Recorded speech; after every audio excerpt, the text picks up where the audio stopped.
तो सबसे पहले इंट्रोडक्शन में फर्स्ट पॉइंट पे हमारे पास क्या बोला गया है, everything that surrounds us is environment. सारी चीजें जो हमें घेर रखी हैं, मतलब जैसे पहाड़ हो गए, पेड़ हो गए, हमारी जमीन हो गई, हमारी थिंग्स हो गए, पेड़ पौधे हो गए, जंगली जानवर हो गए, जितने भी हमारे पशु पक्षी हैं, ये सारे क्या हैं, ये सारे हमको घेर रखी हैं, यानी एवरीथिंग दैट सराउंड अस। सारी चीजें जो हमें घेर के रखते हैं उसी को हम क्या बोलते हैं, एनवायरनमेंट बोलते हैं। अब इस एनवायरनमेंट के अंदर हमारी दोनों चीज कंसिडर होती हैं, चाहे वो लिविंग हो चाहे वो नॉन लिविंग हो। लिविंग को हम बायोटिक बोलते हैं और नॉन लिविंग को हम एबायोटिक कंपोनेंट्स बोलते हैं। यानी सारी बायोटिक कंपोनेंट्स और नॉन लिविंग यानी एबायोटिक कंपोनेंट्स के मिलने से ही हमारे एनवायरनमेंट की फॉर्मेशन होती है। नेक्स्ट पॉइंट में हमारे पास बोला गया है, interaction between these biotic and abiotic components form an ecosystem। यानी यही बायोटिक और एबायोटिक कंपोनेंट्स के इंटरेक्शन की मदद से ही हमारे एक इकोसिस्टम की फॉर्मेशन होती है। जैसे अगर हम एग्जांपल ले तो पेड़ पौधे हो गए, और हमारी ये जो हर्बीवोर्स होते हैं, डियर यानी हिरन हो गया, ये सारी चीजें क्या है, हमारी बायोटिक कंपोनेंट्स हैं। अब हम अगर एबायोटिक कंपोनेंट्स के बारे में बात करें तो एबायोटिक में हो गए हमारे पहाड़ वगैरह, ये सारी चीजें मिल करके ही हमारे एक एनवायरनमेंट की फॉर्मेशन करती हैं, और यही आपस में इंटरेक्ट करके एक एनवायरनमेंट की फॉर्मेशन को करते हैं। नेक्स्ट पॉइंट में हमारे पास बोला गया है, in an ecosystem, living components depend on each other for their food, which give rise to food chains and food webs in nature। तो देखो, इकोसिस्टम में हर एक लिविंग कंपोनेंट्स एक दूसरे के ऊपर डिपेंड होते हैं अपने फूड के लिए, जिसकी वजह से फूड चेन और फूड वेब की फॉर्मेशन होती है। फॉर एग्जाम्पल, हमारे पास सनलाइट की मदद से जो प्लांट्स हैं वो अपने खाने को बनाते हैं bye the process of photosynthesis. Now photosynthesis की मदद से जो भी प्लांट फूड की फॉर्मेशंस करते हैं, देन उस प्लांट को अगर कोई हमारा हर्बीवोरस एनिमल्स जैसे किसी गॉट ने या डियर ने खाया तो क्या होगा, वो जो प्लांट है उसको किसने खा लिया, हिरन ने खा लिया। अब हिरन को कौन खाएगा, हमारा शेर खा सकता है। तो ये क्या है, यहाँ पे हम ये देख रहे हैं कि हर एक लिविंग कंपोनेंट किसी अनदर कंपोनेंट के ऊपर डिपेंड होता है अपने फूड के लिए, और इसी फूड को और डिपेंडेंसी की वजह से हमारी फूड चेन और फूड वेब की फॉर्मेशन होती है। नेक्स्ट पॉइंट में हमारे पास बोला गया है, human activities lead to environmental problems such as depletion of ozone layer and production of huge amount of garbage. देखो, एनवायरमेंट में ह्यूमंस भी प्रेजेंट हैं, एनिमल्स भी प्रेजेंट हैं, लेकिन ह्यूमंस की डेली टू डेली जो लाइफस्टाइल है वो चेंज हो रही है, उनकी एक्टिविटीज चेंज हो रही है, उन एक्टिविटीज की वजह से काफी तरीके की इन्वायरमेंटल प्रॉब्लम्स फेस करने को मिल रही है। जैसे ओजोन लेयर का डिप्लीशन होना, यानी जो हमारी ओजोन लेयर की परत अर्थ के सराउंडिंग में प्रेजेंट है वो उसमें होल्स होने क्रिएट हो रहे हैं।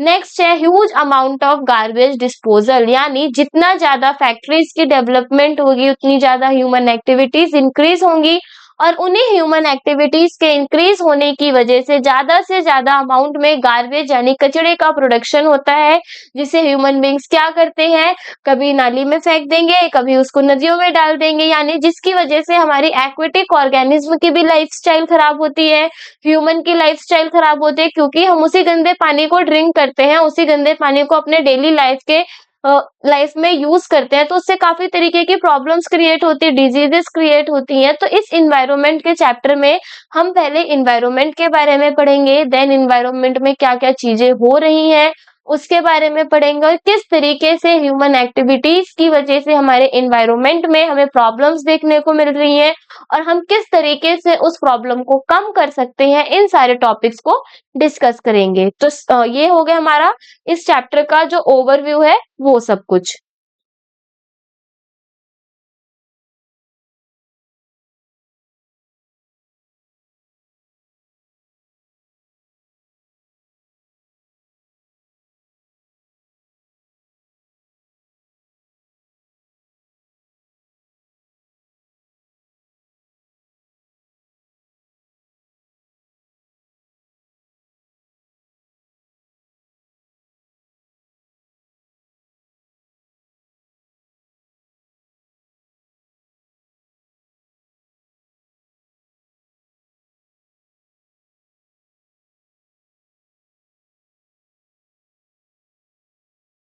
तो नेक्स्ट टॉपिक है हमारा अवर इन्वायरमेंट में इकोसिस्टम। अब हम पढ़ते हैं इकोसिस्टम के बारे में। तो देखो इकोसिस्टम के बारे में क्या बोला गया है। An ecosystem is a self-contained unit of living things such as plants, animals, and decomposers and their non-living environment like soil, air, and water। अभी हमने पढ़ा कि किसी भी इकोसिस्टम के अंदर यानी इन्वायरमेंट के अंदर हमारे लिविंग थिंग्स और नॉन लिविंग दोनों कंसीडर है, यानी इसमें हमारे बायोटिक के साथ साथ एबायोटिक दोनों कंपोनेंट्स प्रेजेंट होते हैं। तो जो हमारा इकोसिस्टम है वो एक यूनिट है जिसके अंदर हमारी लिविंग थिंग्स जैसे प्लांट्स, एनिमल्स और डिकम्पोजर्स भी आते हैं, और साथ ही साथ जितने भी हमारे नॉन लिविंग इन्वायरमेंटल्स हैं जैसे सॉइल हो गया, एयर हो गया और वाटर, इन सब की मदद से हमारे एक इकोसिस्टम की फॉर्मेशन होगी। अब हमारे पास यहाँ पे कुछ एग्जांपल्स दे रखे हैं जैसे a forest, a pond, a lake and a Greenland etcetera. ये सारे क्या हैं, ये सारे हमारे इकोसिस्टम के पार्ट हैं।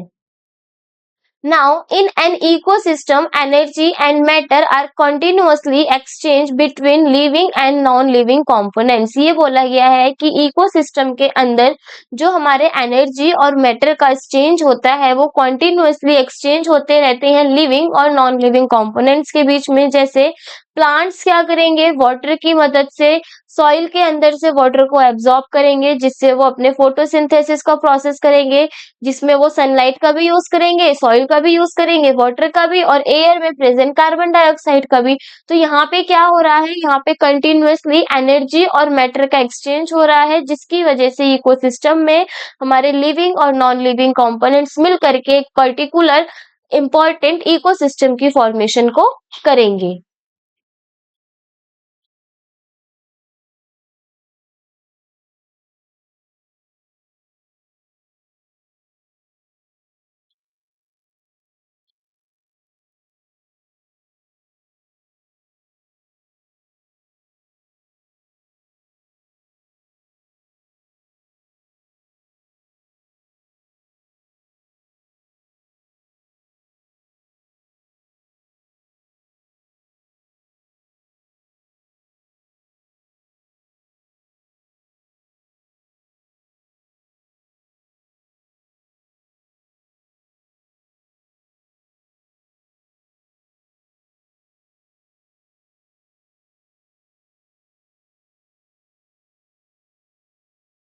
नेक्स्ट पॉइंट पे हमारे पास बोला गया है an ecosystem can be both natural और मैन मेड। एक इकोसिस्टम हमारा नेचुरल भी हो सकता है और मैन मेड भी।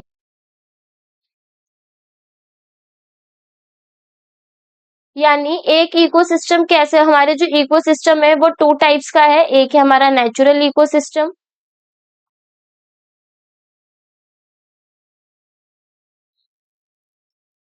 और दूसरा है हमारा इसमें मैन मेड इको सिस्टम। अब ये नेचुरल इकोसिस्टम और मैन मेड इकोसिस्टम क्या है, देखो नाम से हम यहाँ पे इसको समझेंगे। नेचुरल इकोसिस्टम ऐसा इकोसिस्टम जो नेचुरली प्रेजेंट हो, जो नेचर के थ्रू प्रेजेंट हो, जैसे हमारा फॉरेस्ट हो गया और हमारे पॉन्ड्स हो गए, लेक हो गए, माउंटेन हो गए, सी हो गया, डेजर्ट। इन सबको हम लोगों ने तो नहीं बनाया, ह्यूमंस ने तो नहीं बनाया, ये ऑलरेडी नेचर के थ्रू प्रेजेंट है। तो इन सारे कंपोनेंट की वजह से जो भी हमारा इकोसिस्टम बनता है उसको हम बोलते हैं नेचुरल इकोसिस्टम। वहीं अगर हम बात करें मैनमेड इकोसिस्टम की, तो मैनमेड इकोसिस्टम में हमारा एक्वेरियम हो गया, उसमें हम क्या करते हैं, ग्लास के अंदर, पानी के अंदर हम फिशेस को रखते हैं, उनको एक ऐसा इन्वायरमेंट प्रोवाइड करते हैं जैसे कि वो सी का इन्वायरमेंट हो। तो यहाँ पे मैनमेड इकोसिस्टम में वो इकोसिस्टम होते हैं जो ह्यूमन बींग्स खुद बनाते हैं, छोटे छोटे से लाइफ के एडेप्टेशंस को वहां पे करते हैं, जैसे क्रॉप फील्ड्स हो गए, मैदान हो गए हमारे, और जो हमारे खेत हो गए, गार्डन्स बनाते हैं हम डिफरेंट तरीके से। रोज का गार्डन अलग हो गया जिसमें हम डिफरेंट डिफरेंट टाइप के रोजेस को वहां पे हार्वेस्टिंग करते हैं। तो ये सारे क्या है, ये हो गए हमारे मैन मेड इकोसिस्टम। तो अब अगर हम इनके डेफिनेशंस के बारे में पढ़ें तो क्या बोला गया है, जो हमारे पास कुछ एग्जांपल्स हैं नेचुरल इकोसिस्टम के वो क्या है। Some examples of natural ecosystem are grassland, grassland हो गया हमारा, फॉरेस्ट जंगल हो गया, सी हो गया, river, desert, mountain, pond and lake. ये सारे क्या है, ये नेचुरल इकोसिस्टम्स है क्योंकि ये नेचुरली प्रेजेंट है। वहीं the desert, grassland and mountains represent the terrestrial ecosystem यानी लैंड बेस्ड इकोसिस्टम। अब देखो यहाँ पे हमारे पास नेचुरल इकोसिस्टम में कुछ एग्जांपल्स गिवन थे, ग्रासलैंड, फॉरेस्ट, सी, रिवर, डेजर्ट, माउंटेन, पॉन्ड और लेक। अब यहाँ पे हमने नेचुरल इकोसिस्टम को टू फर्दर पार्ट्स में डिवाइड कर रखा है, किस किस बेसिस पे? एक है हमारा टेरेस्ट्रियल इकोसिस्टम, एक है हमारे पास इसमें टेरेस्ट्रियल इकोसिस्टम यानी ऐसा इकोसिस्टम जो किसके बेसिस पे हो? लैंड बेस्ड हो, यानी जिसमें जमीन आए। एंड नेक्स्ट है हमारे पास इसमें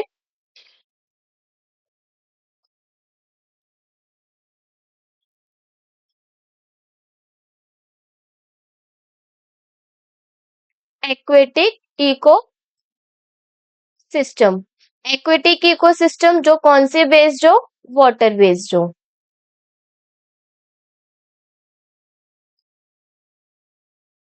तो यहाँ पे जो हमारे ग्रासलैंड हो गए, डेजर्ट हो गए, माउंटेन्स हो गए, ये सारे कौन से इकोसिस्टम को रिप्रेजेंट करते हैं? हमारे टेरेस्ट्रियल इकोसिस्टम को रिप्रेजेंट करेंगे। वहीं अगर हम बात करें पॉन्ड्स की, रिवर्स की, लेक्स की और सी की, ये सारे जितने भी हमारे कंपोनेंट्स हैं वो इको एक्वेटिक इकोसिस्टम को रिप्रेजेंट करेंगे, यानी ऐसे इकोसिस्टम जो कौन से बेसिस पर हो? वाटर के बेसिस पर हो। तो यहाँ तो बात हो गई हमारे नेचुरल इकोसिस्टम की। अब नेक्स्ट हमारे पास इसी में आगे बोला गया है man made artificial ecosystems are garden, crop fields, park, aquarium etcetera.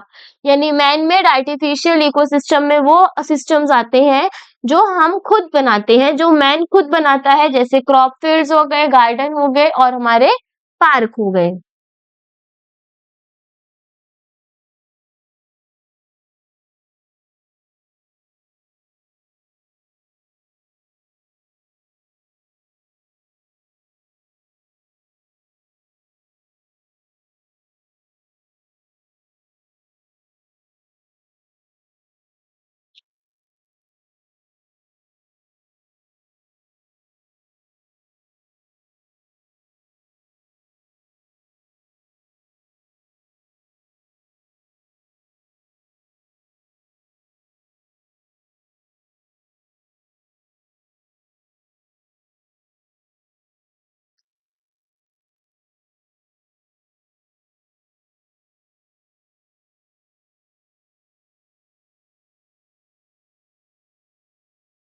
Next हमें पता है हमारा जो इकोसिस्टम है वो बायोटिक कंपोनेंट और एबायोटिक कंपोनेंट दोनों चीजों से मिलके बना है। तो सबसे पहले हम पढ़ेंगे बायोटिक कंपोनेंट के बारे में कि बायोटिक कंपोनेंट क्या होता है। तो देखो बायोटिक कंपोनेंट के बारे में हमारे पास यहाँ पे बोला गया है, it includes three types of organism.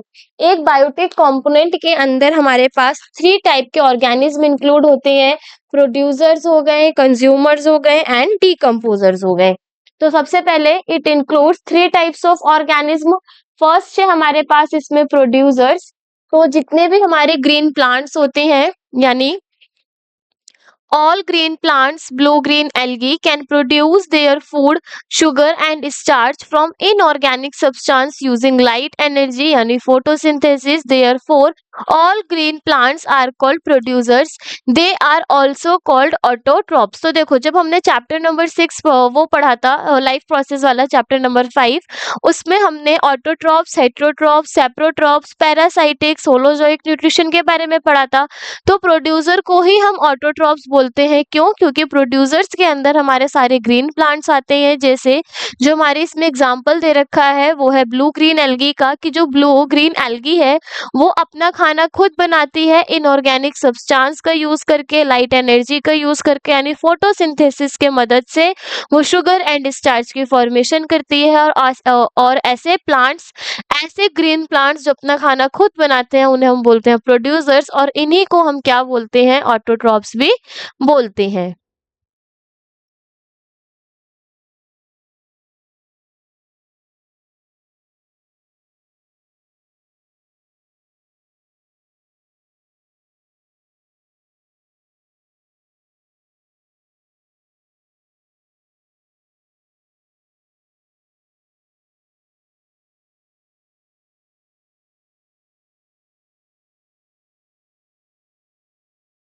Next है हमारे पास पॉइंट में प्लैंक्टन्स आर वेरी माइन्यूट और microscopic organism freely floating on the surface of water in a pond, lake, river और ओशियन। जो हमारे प्लैंक्टन्स होते हैं वो बहुत छोटे छोटे माइन्यूट माइक्रोस्कोपिक ऑर्गेनिज्म होते हैं। माइक्रोस्कोपिक मतलब जिन्हें हम अपनी नेक्ड आई से नहीं देख सकते, इतने छोटे प्लैंक्टन्स हमारे ऑर्गेनिज्म होते हैं जो फ्लोट करते हैं पॉन्ड, लेक, रिवर और ओशियन की सरफेस पे। अब ये जो हमारे प्लैंक्टन्स हैं ये भी दो टाइप के हैं। एक है हमारे पास इसमें फाइटोप्लैंक्टन और दूसरा है हमारा इसमें जूप्लैंक्टन। अब क्या बोला गया है फाइटोप्लैंक्टन्स के बारे में, जो हमारे microscopic aquatic plants freely floating on the surface of water are called phytoplanktons. Planktons में जो फाइटोप्लैंक्टन्स हैं वो ऐसे प्लैंक्टन है जो माइक्रोस्कोपिक एक्वेटिक प्लांट्स होते हैं, यानी बहुत ही छोटे छोटे जो एक्वेटिक प्लांट्स हैं वो वाटर की सरफेस पे फ्रीली फ्लोट करते हैं, और वो वाटर की सरफेस पे फ्लोट कर रहे प्लैंक्टन्स को ही हम क्या बोलते हैं, फाइटोप्लैंक्टन्स।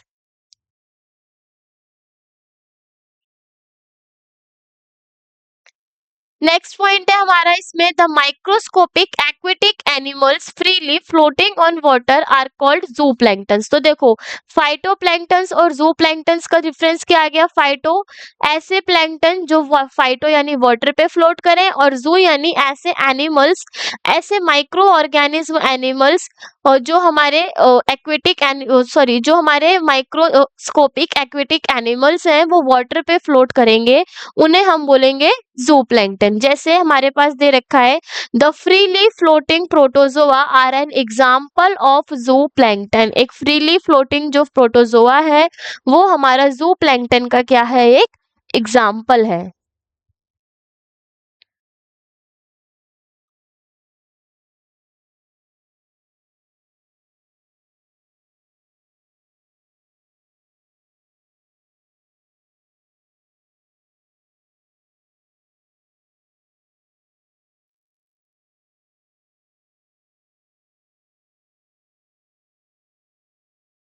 नेक्स्ट है हमारे पास ए हमने पढ़ा प्रोड्यूसर्स के बारे में। नेक्स्ट पॉइंट है हमारा इसमें कंज्यूमर्स। तो कंज्यूमर्स क्या होते हैं, they are organism which consume other organism और their products as their food. Consumers जो कंज्यूम करते हैं किसी अनदर ऑर्गेनिज्म को या उनके दे बनाए हुए प्रोडक्ट को एज देयर फूड, अपने फूड के तौर पे, उसी को हम बोलेंगे कंज्यूमर्स। जैसे जितने भी एनिमल्स होते हैं वो कंज्यूमर की कैटेगरी से बिलोंग करते हैं, क्योंकि ये जो होते हैं यानी the consumers depend upon producers for their food directly और इनडायरेक्टली। जैसे और जो हमारे डियर हो गए, गॉट्स हो गई, काउ बुफेलोज हो गए या लायन फिशेस हो गए, ये क्या करते हैं, सबसे बेटर एग्जांपल है हम इसमें उसका लेके चलते हैं, डियर का। ठीक है, जो हमारे हिरन होते हैं वो क्या करते हैं, वो प्लांट्स को खाते हैं। तो उन्होंने क्या करा, ये जो डियर है वो कंज्यूमर की कैटेगरी में है, लेकिन उन्होंने फीड किया क्या, जो उन्होंने खाया क्या, उन्होंने प्रोड्यूसर्स को खाया, यानी वो डायरेक्टली भी प्रोड्यूसर्स पे डिपेंड हो सकते हैं और इनडायरेक्टली भी। Then they get their food by eating other organism और देयर प्रोडक्ट्स। अब जो हमारे कंज्यूमर्स होते हैं वो फूड को कैसे लेते हैं, या तो वो उस ऑर्गेनिज्म के बनाए हुए फूड प्रोडक्ट को एज अ फूड ले, या फिर उस ऑर्गेनिज्म को ही एज अ फूड की तरह ट्रीट करें। जैसे हमारे पास एग्जांपल में आ गए इसमें man, goat, deer, fish, lion, cow, buffalo etcetera. ये सारे क्या है, ये हमारे कॉमन कंज्यूमर्स हैं। अब हमने क्या करा है, ये जो भी कंज्यूमर्स हैं इनको क्लासिफाई करा है डिफरेंट डिफरेंट टाइप्स में, जैसे herbivores, carnivores, parasites and omnivorous. ये सारे क्या हैं, ये हमारे कंज्यूमर्स हैं। हर्बीवोरस बेसिक सी लैंग्वेज में ऐसे ऑर्गेनिज्म जो सिर्फ और सिर्फ घास खाते हैं यानी ग्रीन प्लांट्स को खाएंगे। कार्निवोरस जो सिर्फ मांस मच्छी खाते हैं। पैरासाइट्स जो हमारे किसी ऑर्गेनिज्म के ऊपर एज अ होस्ट रहते हैं और बिना उनको किल किए उनसे अपना न्यूट्रिशन को गेन करते हैं। वहीं अगर हम ओमनिवोरस के बारे में बात करें तो ओमनिवोरस हमारे वो ऑर्गेनिज्म होते हैं जो प्लांट्स को भी खाते हैं एज वेल एज वो फ्लैश यानी मांस मच्छी को भी खाते हैं। तो अब हम एक एक करके इन सारे कंज्यूमर्स के टाइप्स के बारे में डिस्कस करेंगे।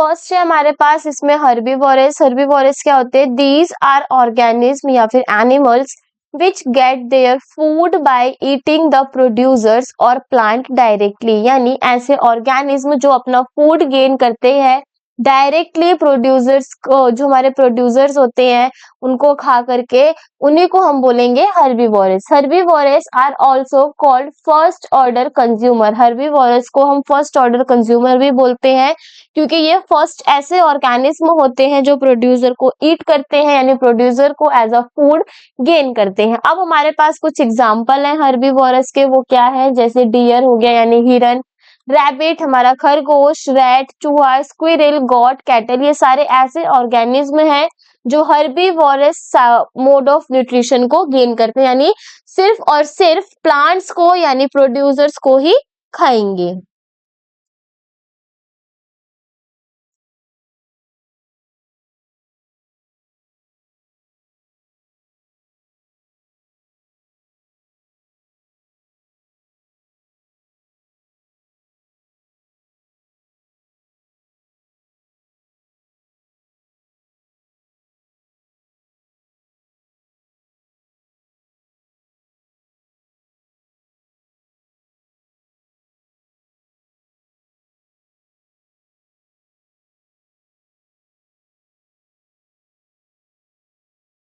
सेकेंड है हमारे पास इसमें कार्निवोरस। कार्निवोरस क्या होते हैं? दीज आर ऑर्गेनिज्म और animals which consume other animals, ऐसे ऑर्गेनिज्म जो किसी अनदर एनिमल्स को कंज्यूम करें। Therefore carnivorous feed on the flesh of herbivorous. इसी वजह से जो हमारे कार्निवोरस एनिमल्स होते हैं वो हर्बीवोरस एनिमल्स के फ्लैश को फीड करते हैं, और इन्हें हम प्राइमरी कार्निवोरस या फिर सेकेंड ऑर्डर कंज्यूमर भी बोलते हैं, क्योंकि कंज्यूमर हमारे फोर टाइप्स में डिवाइड है ना, हर्बीवोरस, कार्निवोरस, ओमनिवोरस और पैरासाइट। तो जो हमारा हर्बीवोरस था वो था हमारा प्राइमरी फर्स्ट ऑर्डर कंज्यूमर, वही कार्निवोरस हो गया हमारा सेकेंड ऑर्डर कंज्यूमर, एंड ये है हमारा प्राइमरी कार्निवोरस। ठीक है, अब हमारे पास कुछ एग्जांपल्स हैं कार्निवोरस के, वो क्या है? जैसे स्नेक, सांप, वाइल्ड कैट हो गया, जेकल हो गया, frog, some birds and fishes, they all are included in carnivorous category.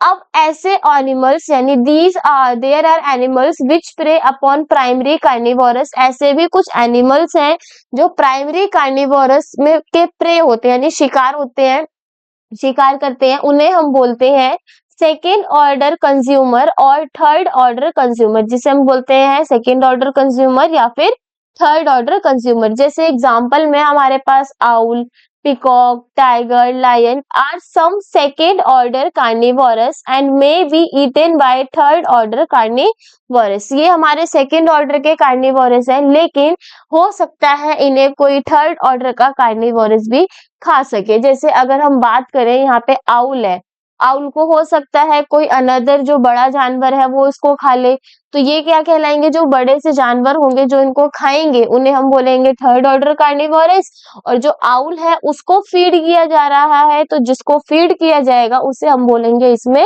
Second order carnivorous. Now, the carnivorous which are not preyed upon further are called top carnivorous. For example, lion is a top carnivorous. यानी ऐसे carnivorous animals जो कभी another किसी carnivorous के शिकार नहीं होंगे, किसी के भी प्रे नहीं बनेंगे, उन्हें हम बोलते हैं टॉप कार्निवोरस। और हमारे पास जो एग्जांपल है टॉप कार्निवोरस का वो है लायन, यानी लायन एक ऐसा ऑर्गेनिज्म है जिसे कोई another organism as a prey नहीं करता, मतलब उसका कोई शिकार नहीं करता, और वो हमारे कौन से कार्निवोरस पे बिलोंग करेगा? वो होगा हमारा टॉप कार्निवोरस।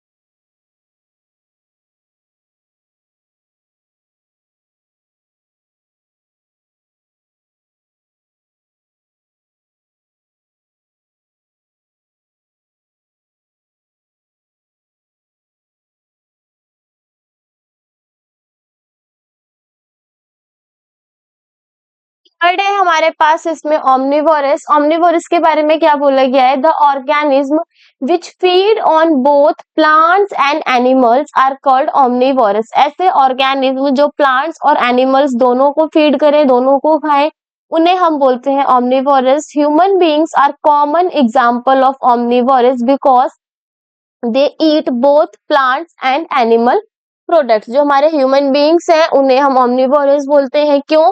क्योंकि ये प्लांट को भी ईट कर सकते हैं, जैसे हमारे पल्सेस हो गई, दाल हो गई, चने हो गए, फ्रूट्स हो गए, ये तो हो गए प्लांट्स से बिलोंग कर रहे हैं, यानी प्लांट्स को भी खा पा रहे हैं। और साथ ही साथ एनिमल के जो प्रोडक्ट्स होते हैं, जैसे हमारे पास हो गया इसमें मिल्क हो गया, कर्ड हो गया, मीट, एग, ये सबको भी खाते हैं।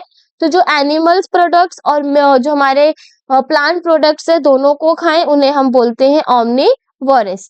एंड नेक्स्ट है हमारे पास इसमें पैरासाइट्स। पैरासाइट्स क्या है? Live on the body of the host. वो होस्ट की बॉडी पे रहेंगे and take food from it. वो उसमें से फूड को गेन करेंगे। और साथ ही साथ इसमें एक पॉइंट और मेंशन होता है कि वो फूड को तो लेंगे विदाउट किल देम, बिना उनको मारे। जैसे हमारे पास इसका एग्जांपल हो गया लाइस, यानी जुए। जुए हमारे सिर पर प्रेजेंट होते हैं। वो क्या करते हैं? हमारे सिर से, हेड से ब्लड को सक करते हैं, यानी वो हमारे ऊपर रह के एज अ होस्ट।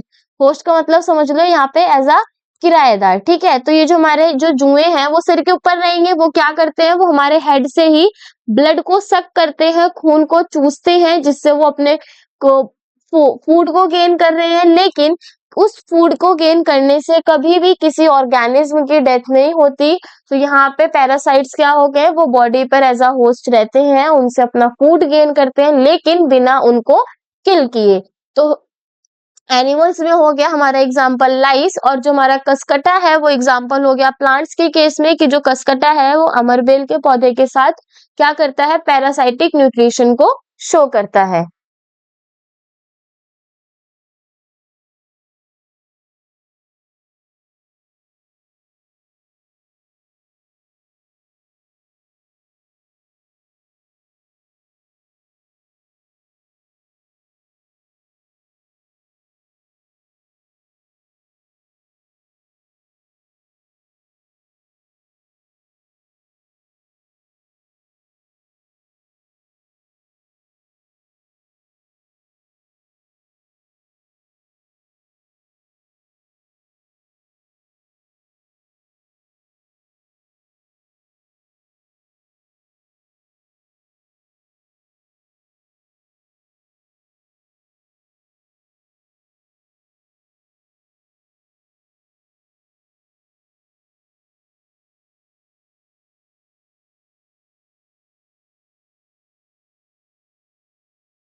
नेक्स्ट हमारे पास इसमें डीकम्पोजर्स। डीकम्पोजर्स के बारे में क्या बोला गया है? डीकम्पोजर्स में fungi and bacteria which break down decompose the dead plants animals complex compounds into the simpler one।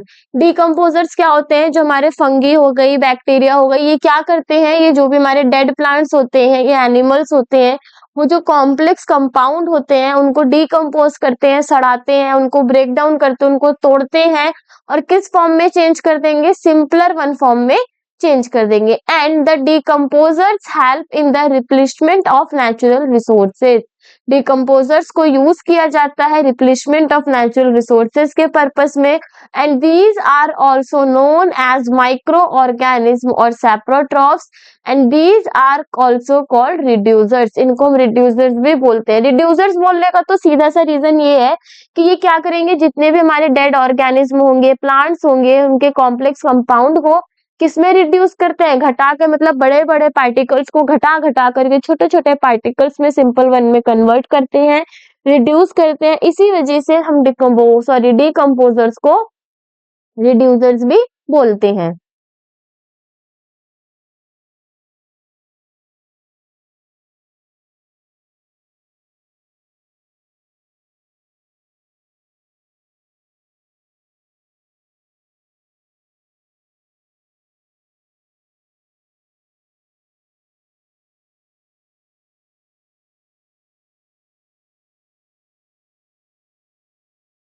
Next है हमारे पास इंपॉर्टेंस ऑफ डिकम्पोजर। डिकम्पोजर्स की क्या इंपॉर्टेंस है? तो जो हमारे डिकम्पोजर्स होते हैं वो हेल्प करते हैं हमें disposing of the wastage and dead bodies of plants and animals. जो भी हमारे प्लांट्स और एनिमल्स की डेड बॉडीज है उनको डिस्पोज करने में, उनको खत्म करने में डिकम्पोजर्स हमारी हेल्प करते हैं। And they clean the environment and create space for a living of newer generation of organism. और ये क्या करते हैं, ये हमारे एनवायरनमेंट को साफ करेंगे और साथ ही साथ स्पेस प्रोवाइड करते हैं जिससे हमारी न्यू जनरेशन की जो ऑर्गेनिज्म है वो वहां पर लिविंग हो वहां पर, और हमारे डिफरेंट डिफरेंट टाइप के जनरेशन का प्रोडक्शन हो। देन नेक्स्ट पॉइंट है the decomposers release minerals and other raw materials trapped in organic matter. जो भी ऑर्गेनिक मैटर में ट्रैप्ड होंगे हमारे मिनरल्स और रॉ मटेरियल्स, उनको रिलीज करने का काम किसका है, डिकम्पोजर्स का। They are picked up by plants, ये प्लांट्स के थ्रू पिक्ड अप किए जाते हैं। And this also helps to maintain the fertility of soil. Soil के अंदर की फर्टिलिटी को मेंटेन करने में भी जो हमारे डिकम्पोजर्स हैं वो बहुत इंपॉर्टेंट रोल को प्ले करते हैं।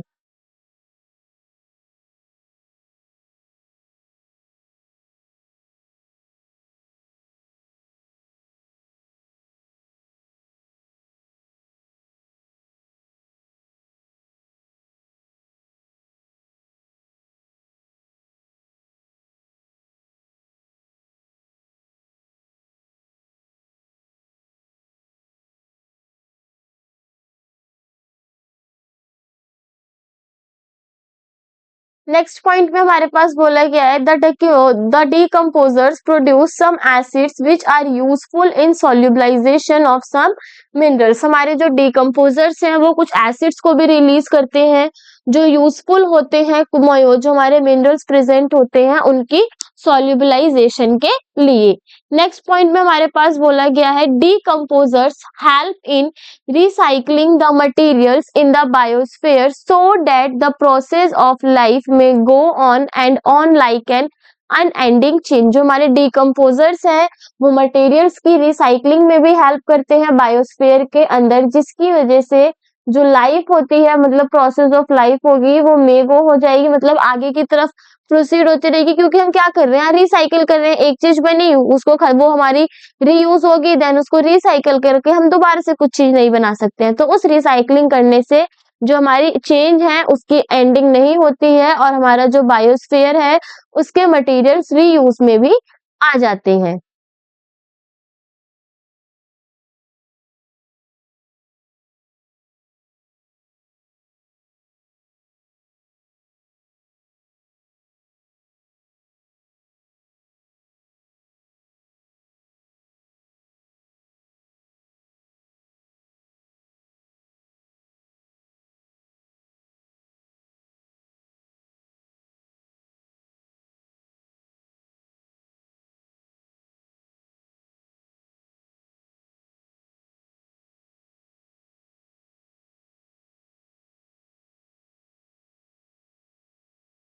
नेक्स्ट है हमारे पास इसमें एबायोटिक कंपोनेंट्स। एबायोटिक कंपोनेंट्स क्या है, these are non living components of an ecosystem. एक इकोसिस्टम के अंदर के जितने भी नॉन लिविंग कंपोनेंट्स हैं उन्हीं को हम बोलते हैं abiotic components. These include the physical environment. इसमें हमारा कौन सा environment आता है?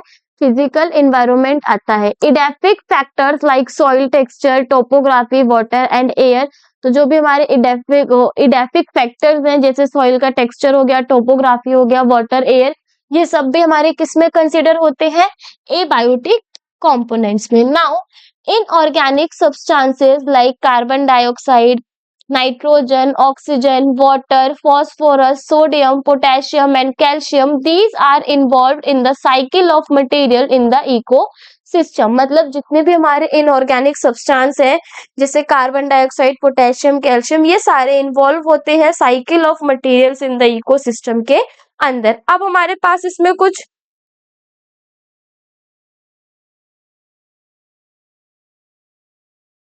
ऑर्गेनिक कंपाउंड्स भी हैं.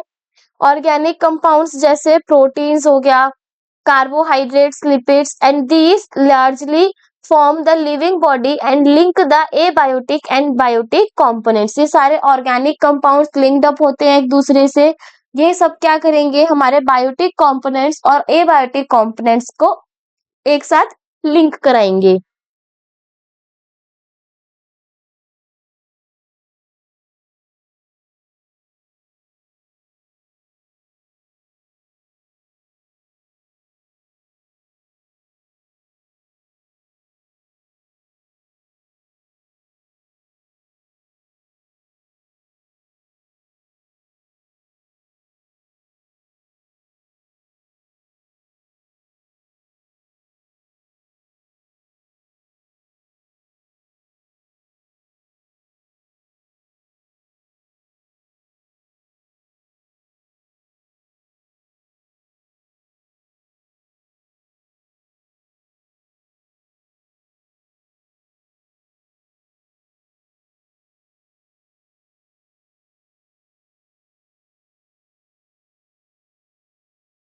नेक्स्ट है हमारे पास क्लाइमेटिक फैक्टर्स. अब ये क्लाइमेटिक फैक्टर्स क्या होते हैं? जैसे हमारे सनलाइट हो गया, सनलाइट का टेम्परेचर हो गया, कितनी ह्यूमिडिटी प्रेजेंट है, कितना मॉइस्चर, रेनफॉल, ये सारे क्या हैं? ये सारे अफेक्ट करते हैं अलग अलग ऑर्गेनिज्म के डिस्ट्रीब्यूशन के अंदर. क्योंकि कुछ ऑर्गेनिज्म ऐसे होते हैं जिनको बहुत ज्यादा हाई टेम्परेचर की रिक्वायरमेंट होती है सरवाइव करने के लिए. कुछ ऑर्गेनिज्म ऐसे होते हैं जिनको कम टेम्परेचर की रिक्वायरमेंट होती है. कुछ रेनफॉल के टाइम पे अपना सरवाइव कर पाते हैं, उस टाइम पे वो अपने रिप्रोडक्शन फेज में आते हैं. तो ये सारे क्लाइमेटिक फैक्टर्स भी ऑर्गेनिज्म के डिस्ट्रीब्यूशन को अफेक्ट करते हैं.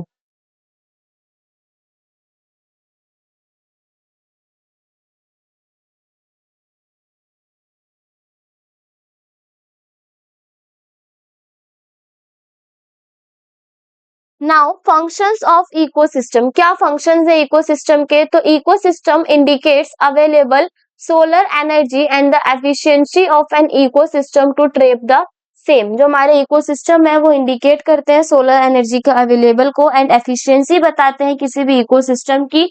एंड नेक्स्ट पॉइंट में बोला गया है it gives information about the available essential minerals and their recycling periods. ये हमें इंफॉर्मेशन प्रोवाइड करते हैं जो भी हमारे एसेंशियल मिनरल्स होते हैं उनके बारे में, और क्या क्या हमारी रिसाइकलिंग पीरियड्स होती हैं उनके बारे में भी ये हमें इन्फॉर्म आउट करते हैं. थर्ड है हमारे पास it provides knowledge about the web of interactions and inter relation among the various population as well as between the population and the abiotic environment. ये हमें नॉलेज प्रोवाइड करता है कि वेब ऑफ इंटरेक्शंस क्या है, इंटर रिलेशनशिप क्या है अलग अलग पॉपुलेशंस के बीच में, और साथ ही साथ ये हमें पॉपुलेशन और एबायोटिक एनवायरनमेंट के बीच के कनेक्शन के बारे में भी बताता है. यानी ई सिंपल सी लैंग्वेज में जो हमारा इकोसिस्टम है वो बायोटिक कंपोनेंट और एबायोटिक कंपोनेंट के इंटरेक्शन को समझाता है.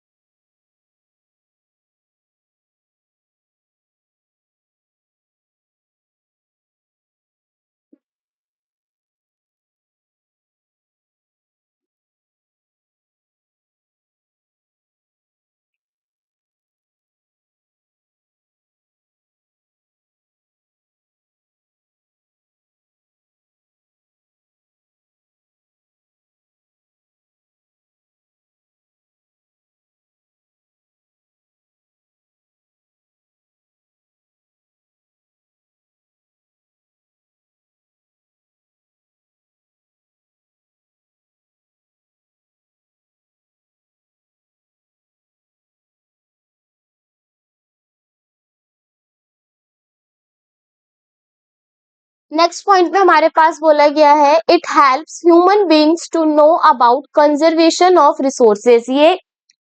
ये हमें जो हमारे ह्यूमन बीइंग्स होते हैं उनको हेल्प करता है किस तरीके से रिसोर्सेज का कंजर्वेशन करना चाहिए, किस तरीके से हम पॉपुलेशन से प्रोटेक्ट कर सकते हैं and inputs required for maximising productivity, और किस तरीके से हम अपनी क्रॉप फील्ड्स हो गया किसी भी तरीके की प्रोडक्शन को मैक्सिमाइज कर सकते हैं। Now in the ecosystem two processes of energy flow and biogeochemical cycles, nutrients movement proceeds side by side. The energy flow is unidirectional while the movement of nutrients is cyclic. क्या बोला गया है, इस ecosystem के अंदर दो process होते हैं एनर्जी फ्लो के एंड बायो जियोकेमिकल साइकिल्स होती है, साइड बाय साइड प्रोसीड होती है, जिसमें एनर्जी का फ्लो तो यूनिडायरेक्शनल है लेकिन जो न्यूट्रिएंट्स का मूवमेंट है वो कैसा होता है, हमारा साइक्लिक होता है।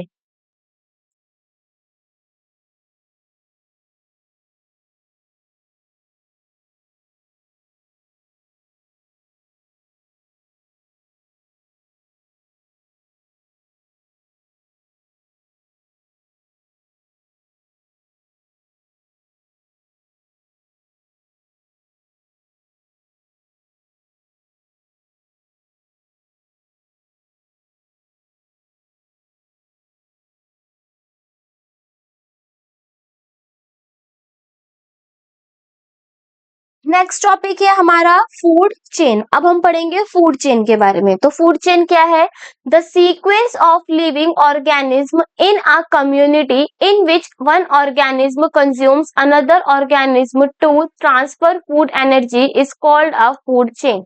क्या बोला गया है, ऐसा सीक्वेंस लिविंग ऑर्गेनिज्म का किसी भी कम्युनिटी के अंदर जिसमें एक ऑर्गेनिज्म किसी अनदर ऑर्गेनिज्म को कंज्यूम करेगा, उसकी जिससे ट्रांसफर होगा फूड का एनर्जी की फॉर्म में, उसी को हम बोलेंगे फूड चेन। जैसे हमारे पास यहाँ पे टू एग्जांपल्स की पिक्चर्स गिवन है। सबसे पहले ट्री है, ट्री क्या हुआ, ट्री हुआ हमारा इसमें प्रोड्यूसर, ट्री हुआ हमारा इसमें प्रोड्यूसर। अब इस प्रोड्यूसर को डियर ने खाया और ये डियर क्या होगा हमारा इसमें प्राइमरी कंज्यूमर। ठीक है, नेक्स्ट हमारा जो लायन है वो कैसा होगा, सेकेंडरी कंज्यूमर। क्यों, क्योंकि ये अब किसको फीड करेगा, डियर को फीड करेगा। यानी जो हमारा ये ट्री है, ट्री को किसने खाया, डियर ने, हिरन ने खाया। देन उस ट्री से एनर्जी किसको मिलेगी, हिरन को मिलेगी। उसके बाद जब शेर हिरन को खाएगा तो शेर को एनर्जी मिलेगी किससे, हिरन से। तो यहाँ पे क्या हो रहा है कि एक ऑर्गेनिज्म किसी अनदर ऑर्गेनिज्म को कंज्यूम करके transfer of food energy gain करता है और इसी दौरान जो चेन की फॉर्मेशन होती है उसे हम बोलते हैं फूड चेन। सेकंड एग्जांपल में है फ्लावर, फ्लावर पे जो हमारा नेक्टर था, रस था, उसको किसने फीड किया, फ्लाइज ने, यानी बटरफ्लाई वगैरह ने। देन बटरफ्लाई को कौन खाएगा, बटरफ्लाई को मेंढक ने खाया, यानी फ्रॉग ने। अब मेंढक को एनर्जी किससे मिली, बटरफ्लाई से। अगेन जो सांप है वो मेंढक को खाएगा और उससे एनर्जी प्रोवाइड होगी उसको।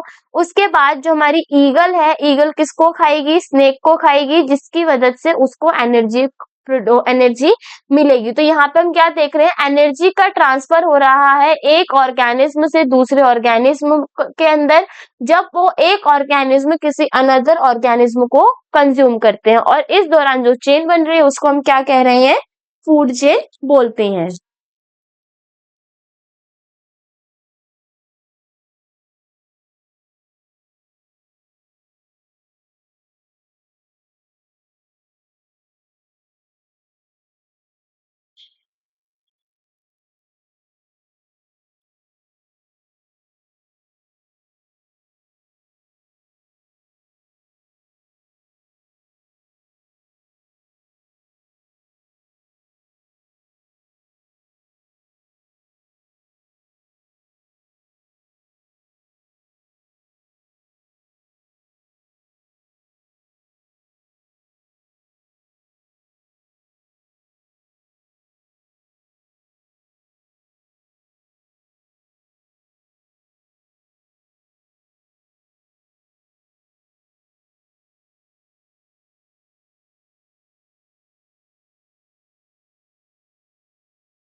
नेक्स्ट पॉइंट में बोला गया है, a food chain is unidirection where transfer of energy take place in only one direction. जो हमारा फूड चेन होता है वो यूनिडायरेक्शन होता है, जिसमें एनर्जी का ट्रांसफर सिर्फ एक ही सिंगल डायरेक्शन में होगा। कैसे, देखो इसमें जो हमारी एनर्जी है वो ट्री से डियर को मिली, डियर से लायन को मिली। ऐसा तो नहीं है कि डियर जो है वो लायन को खाएगा या उससे अपने फूड को गेन करेगा, नहीं। तो इसमें जो एनर्जी है वो सिंगल वन डायरेक्शन में फ्लो होती है, यानी एक ही डायरेक्शन में एनर्जी का फ्लो होगा। किसमें, फूड चेन के अंदर। यानी food chain is sequential process which represent who Yeats home. जो फूड चेन है वो एक सीक्वेंशियल प्रोसेस है जो रिप्रेजेंट करता है कि किसने किसको खाया। यानी देखो जो ट्रीज है, ट्रीज को किसने खाया, डियर ने, डियर को किसने खाया, लायन ने। जो हमारा फ्लो हो रहा है एनर्जी को वो सिंगल एक ही डायरेक्शन में हो रहा है। नाउ नेक्स्ट पॉइंट में हमारे पास इसमें दे रखा है फूड चेन की डेफिनेशन कि food chain refers to an arrangement of different biotic groups in a sequence of energy transfer. जो हमारा फूड चेन है वो अरेंजमेंट है एक बायोटिक ग्रुप का, एक पर्टिकुलर सीक्वेंस में एनर्जी के ट्रांसफर के according. Then these biotic groups are producers, herbivorous and carnivorous. ये जो आएंगे हमारा बायोटिक ग्रुप, उसमें क्या क्या आ रहे हैं, हमारे प्रोड्यूसर्स, हर्बीवोरस और कार्निवोरस। जैसे अगर हम बात करें, जो हमारा ट्री है, ये पेड़ है, वो हो गया प्रोड्यूसर, क्योंकि ये फोटोसिंथेसिस की मदद से अपना खाना खुद बनाएगा। नेक्स्ट है डियर, वो आ गया हमारा हर्बीवोरस की कैटेगरी में। क्यों, क्योंकि वो सिर्फ और सिर्फ प्लांट्स को खाएगा। देन सी है हमारे पास इसमें लायन, जो आया कार्निवोरस की कैटेगरी में। क्यों, क्योंकि वो किसको खाएगा, हर्बीवोरस एनिमल, यानी उसमें डियर की मीट को खाएगा। तो जो हमारा एक फूड चेन है उसमें बायोटिक ग्रुप्स के अंदर प्रोड्यूसर्स, हर्बीवोरस और कार्निवोरस तीनों आएंगे।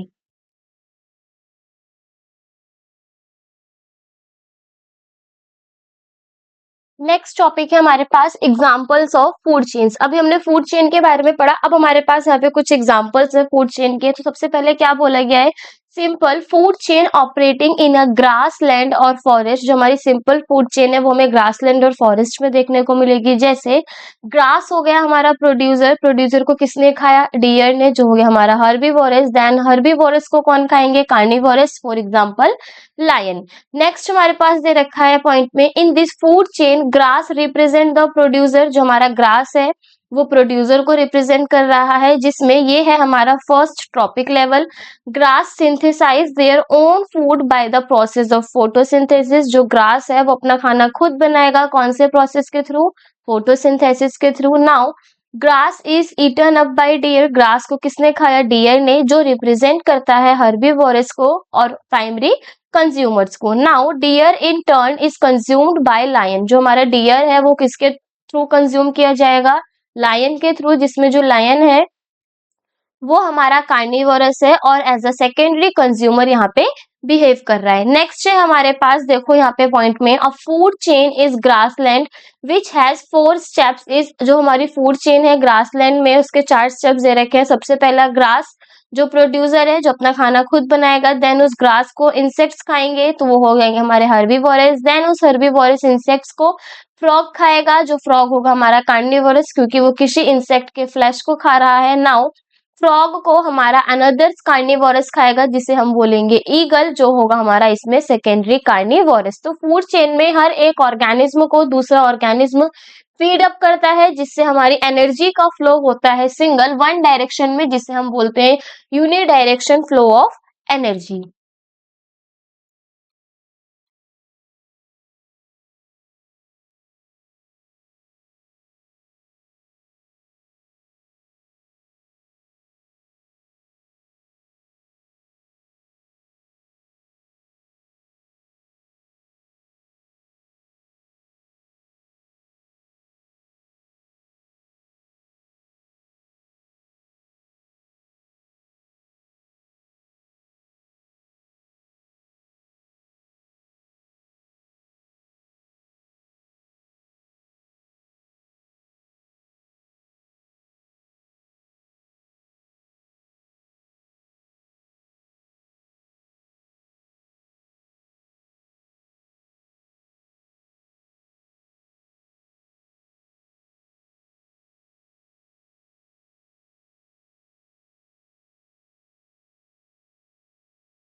नेक्स्ट है हमारे पास point significance of food chain. Food chain का क्या सिग्निफिकेंस है, तो देखो, the study of food chains helps in understanding food relationships and interactions among the various organism in an ecosystem. जो हमारा फूड चेन है उसकी स्टडी से हमें क्या हेल्प मिलती है, हमें ये समझने में हेल्प मिलती है कि किस तरीके से फूड का रिलेशनशिप है और इंटरेक्शन है हर एक डिफरेंट डिफरेंट ऑर्गेनिज्म के साथ। यानी जैसे प्रोड्यूसर्स का इंटरेक्शन होगा हर्बीवोरस के साथ, देन हर्बीवोरस का होगा इंटरेक्शन कार्निवोरस के साथ। तो फूड चेन हमें ये समझाता है कि किस तरीके से फूड का रिलेशनशिप है और उनका इंटरेक्शन है डिफरेंट टाइप के ऑर्गेनिज्म के साथ इकोसिस्टम के अंदर। Now the food chains transfer energy and materials between various living components of an ecosystem. एक इकोसिस्टम के अंदर जो फूड चेन है वो एनर्जी को ट्रांसफर करता है, मटेरियल्स को ट्रांसफर करता है डिफरेंट टाइप के लिविंग कंपोनेंट्स के बीच में।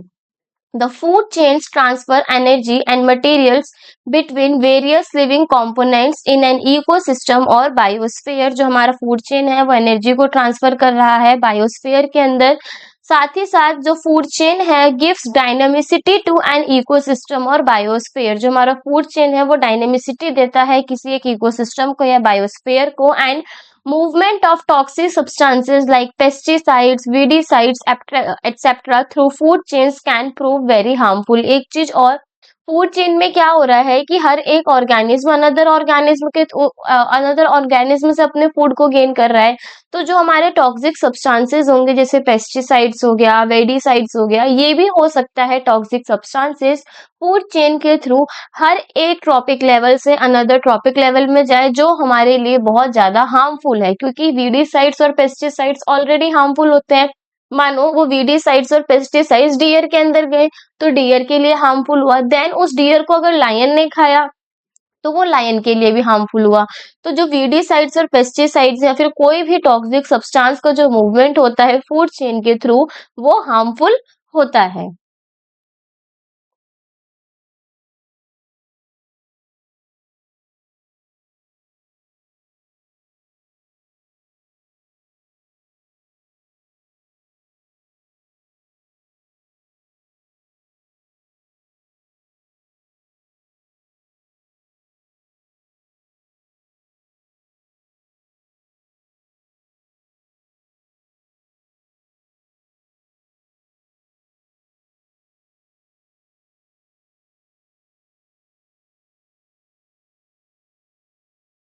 नेक्स्ट टॉपिक है हमारा फूड वेब। फूड वेब क्या होता है, तो देखो, the interconnected food chains operating in an ecosystem which stabilise a network of relationship between various species are called a food web.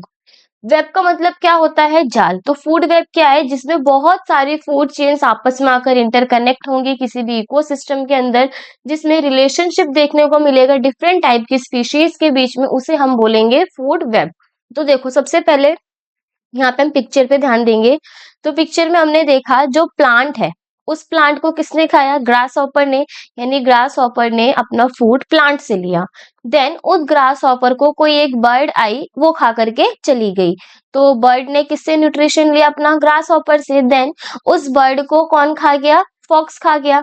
अब देखो, यहाँ पे प्लांट को पहले ग्रास हॉपर ने खाया, देन ग्रास हॉपर को बर्ड ने खाया, बर्ड को फॉक्स ने खाया। अब क्या होगा, उस प्लांट को स्क्विरल ने खाया, यानी जो गिलहरी थी गिलहरी ने खाया। अब उस स्क्विरल को ईगल भी खा सकता है और उस स्क्विरल को फॉक्स भी खा सकता है। इसी तरीके से इस ग्रास हॉपर को भी स्क्विरल खा सकता है। अब बर्ड की केस में देखो, प्लांट जो है वो बर्ड भी जो बर्ड है वो प्लांट को भी खा सकता है। तो यहाँ पे हम ये देख रहे हैं कि जो चेन है वो आपस में एक इंटरकनेक्टेड है, आपस में जुड़ी हुई है, जिससे एक जाल सा बन रहा है। मतलब हर एक ऑर्गेनिज्म अनदर ऑर्गेनिज्म से फूड को गेन कर रहा है। जैसे प्लांट जो है बर्ड के थ्रू भी खाया जा सकता है, प्लांट ग्रास हॉपर के थ्रू भी खाया जा सकता है, प्लांट स्क्विरल के थ्रू भी खाया जा सकता है। अब स्क्विरल को या तो ईगल खा लेगा या तो फॉक्स खा लेगा। तो अब इसमें क्या होगा कि यहाँ पे हमें काफी तरीके की फूड चेन का कनेक्शन मिला है। यहाँ पे जंक्शन है, यहाँ पे बहुत ज्यादा भीड़ सी है, पॉपुलेटेड एरिया की तरह यहाँ पे बहुत सारी चेन्स आपस में आकर इंटरकनेक्टेड है, तो इसको ही हम क्या बोलते हैं, फूड वेब बोलते हैं। तो यहाँ पे क्या बोला गया है, in a food web one organism may occupy a position in more than one food chain. तो यहाँ पे बोला ये गया है कि एक फूड वेब के अंदर जो एक ऑर्गेनिज्म होगा वो पोजीशन को ऑक्यूपाई कर सकता है एक से ज्यादा जगह फूड चेन में। जैसे प्लांट है, प्लांट की फूड चेन ग्रास हॉपर के साथ बन रही है, प्लांट की फूड चेन बर्ड के साथ बन रही है, प्लांट की फूड चेन स्क्विरल के साथ भी बन रही है। यानी सिंगल वन ऑर्गेनिज्म ऑक्यूपाई कर रहा है एक से ज्यादा पोजीशन फूड चेन के अंदर। An organism can obtain its food from different sources and in turn may be eaten up by different types of organism। में बोला गया है कि एक ऑर्गेनिज्म अपने फूड को ऑब्टेन करता है डिफरेंट डिफरेंट सोर्सेज से और उसको ईटन अप करते हैं डिफरेंट टाइप के ऑर्गेनिज्म और उसको फिर दूसरे ऑर्गेनिज्म खाती हैं।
नेक्स्ट टॉपिक है हमारा ट्रॉपिक लेवल्स। ट्रॉपिक लेवल्स क्या होते हैं, तो देखो हमने वहां पे प्रोड्यूसर्स पढ़ा, प्राइमरी कंज्यूमर पढ़ा, सेकेंडरी कंज्यूमर्स पढ़ा, यही है हमारे ट्रॉपिक लेवल्स। तो यहाँ पे क्या बोला गया है, the various steps in the food chain at which the transfer of food or energy take place is called trophic levels. यानी वेरियस स्टेप्स फूड चेन के अंदर जिसमें फूड का ट्रांसफर या एनर्जी का ट्रांसफर देखने को मिलता है वही होगा हमारा इसमें ट्रॉपिक लेवल। जैसे जब हमारा ग्रास, डियर और लायन का हम केस लेके चल रहे थे, तो जो ग्रास थी वो हमारी प्रोड्यूसर थी, देन प्रोड्यूसर से हर्बीवोरस, हर्बीवोरस से कार्निवोरस। तो यहाँ पे लेवल्स का इंक्रीजमेंट हो रहा है, तो उसी को हम क्या बोलेंगे, ट्रॉपिक लेवल, क्योंकि फूड चेन वेरियस स्टेप्स के अंदर प्रोसीड हो रही है। There is a gradual decrease in the amount of energy transfer from one trophic level to the next trophic level in a food chain. एक trophic level से दूसरे trophic level तक अगर हमारी फूड चेन प्रोसीड होती है तो उस दौरान हमें बहुत ज्यादा एनर्जी में डिक्रीज देखने को मिलेगा। यानी gradual decrease seen in the food chain, हमें फूड चेन के अंदर डिक्रीज देखने को मिलेगा एनर्जी में। So only 10% of energy is transfer to next trophic level while 90% of energy is used by present trophic level in its life processes. तो देखो यहाँ पे वर्ड जो कहा क्या गया है, यहाँ पे ये बोला गया है जैसे मानो ये ग्रास है,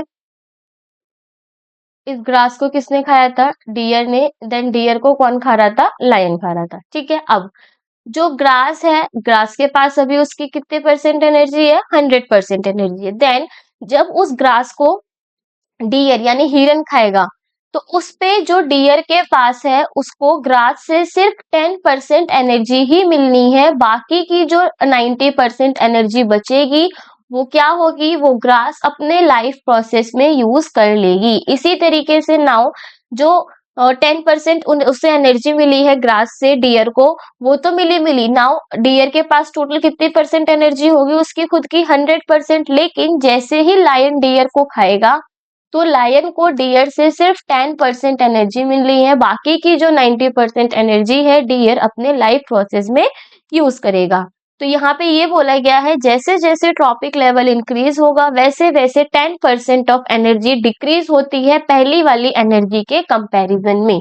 ठीक है, तो देखो यहाँ पे हमारे पास एक पिक्चर भी गिवन है जिसमें क्या दिखा रखा है,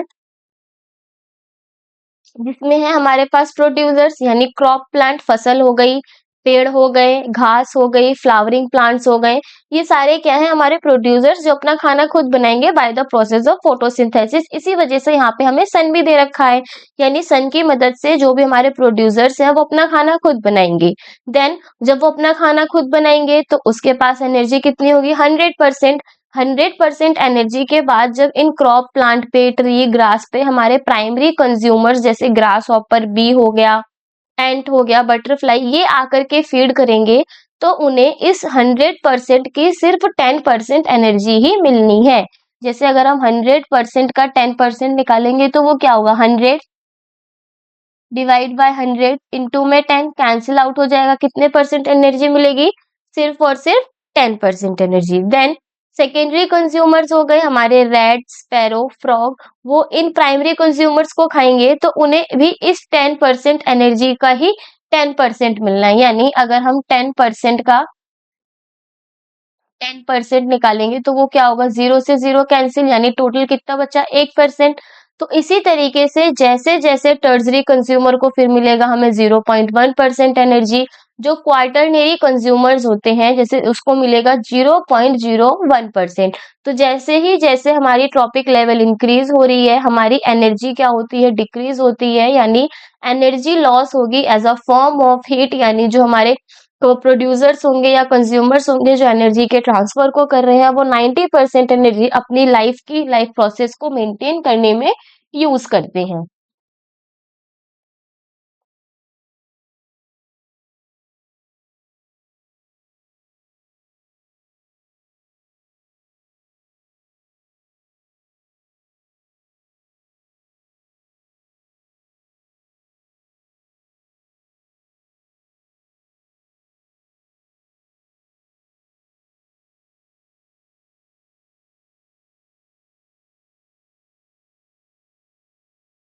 now the various trophic levels are given below. हमारे पास यहाँ पे काफी तरीके के ट्रॉपिक लेवल्स दे रखे हैं। देखो जैसे वो पिक्चर के थ्रू ही है ये सब कुछ।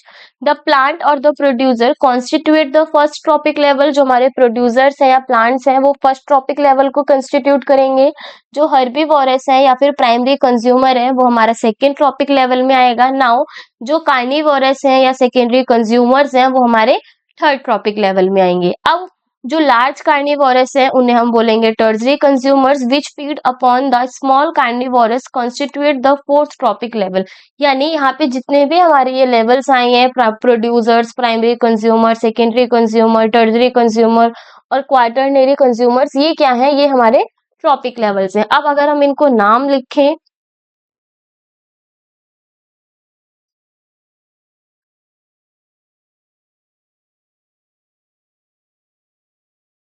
तो देखो जो प्रोड्यूसर्स हैं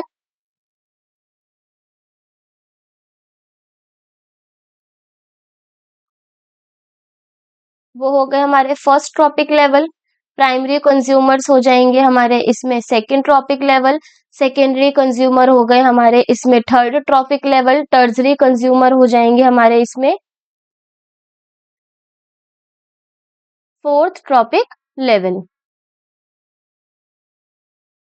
ऐसे ही क्वार्टरनरी पे जाएंगे तो हो जाएंगे हमारे फिफ्थ ट्रॉपिक लेवल। तो यहाँ पे हम क्या देख रहे हैं हमारे पास ट्रॉपिक लेवल्स का क्या हो रहा है इंक्रीजमेंट देखने को मिल रहा है।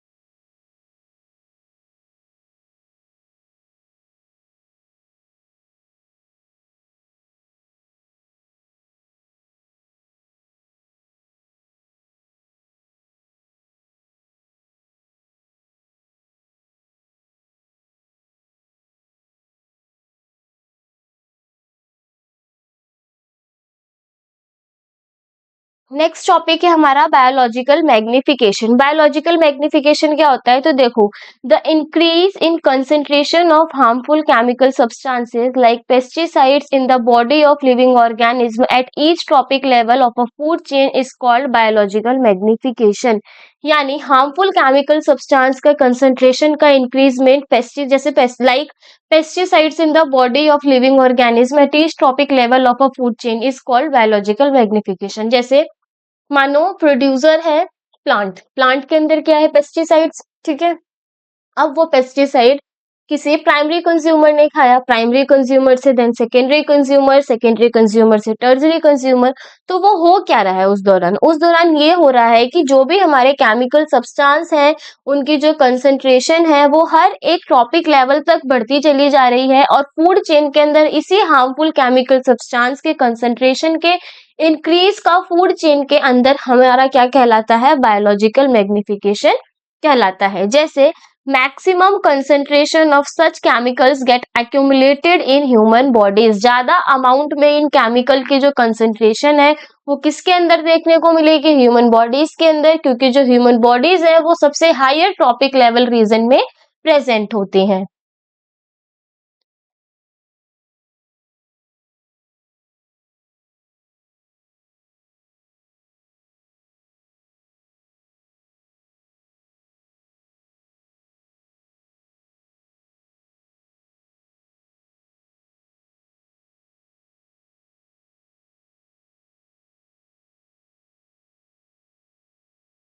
नेक्स्ट है हमारे पास 10% लॉ। अब ये 10% लॉ क्या है, तो देखो, 10% law states that only 10% of the energy entering a particular tropic level of organism is available for transfer to the next higher tropic level।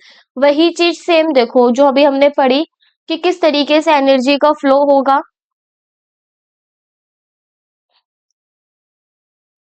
Grass, then deer and lion. तो 10% law का मतलब ये है कि हर एक टॉपिक में only 10% energy का ही flow देखने को मिलेगा। जैसे अगर ग्रास के पास कितनी परसेंट एनर्जी है, 100% एनर्जी, तो डियर को इस 100% एनर्जी का भी क्या मिलेगा, 10%, यानी 10% ऑफ 100%। अगर इस 100% का 10% निकालेंगे तो क्या होगा, 100/100 डिवाइड बाय 10। 100 से 100 कैंसिल करेंगे तो एनर्जी कितनी मिली, ग्रास के पास तो 100 थी लेकिन उसको इस 100% की भी कितने परसेंट मिली, सिर्फ और सिर्फ 10%। देन लायन को क्या होगा, 10% ऑफ 10%। टोटल एनर्जी जितनी भी डियर के पास थी 10%, उसका ही 10% किसको मिलना है, लायन को। यानी 10/100 मल्टीप्लाई बाय 10। 0 से 0 कैंसिल आउट, तो लाइन के पास कितने परसेंट एनर्जी आई, 1%। तो यहाँ पे क्या देखने को मिल रहा है, यहाँ पे ओनली 10% एनर्जी का फ्लो देखने को मिल रहा है, यानी हर एक ट्रॉपिक लेवल में सिर्फ 10% एनर्जी ही फ्लो करेगी। और इसी लॉ को हम क्या बोलते हैं, 10% लॉ बोलते हैं। यानी the percent states that the 10% law states that only 10% of the energy entering a particular tropic level of organism, यानी सिर्फ 10% एनर्जी का ही हमारा क्या होगा, ट्रांसफर होगा पर्टिकुलर ट्रॉपिक लेवल्स में, जिसकी जो हमारे अनदर ट्रॉपिक हायर लेवल्स आएंगे उनके अंदर।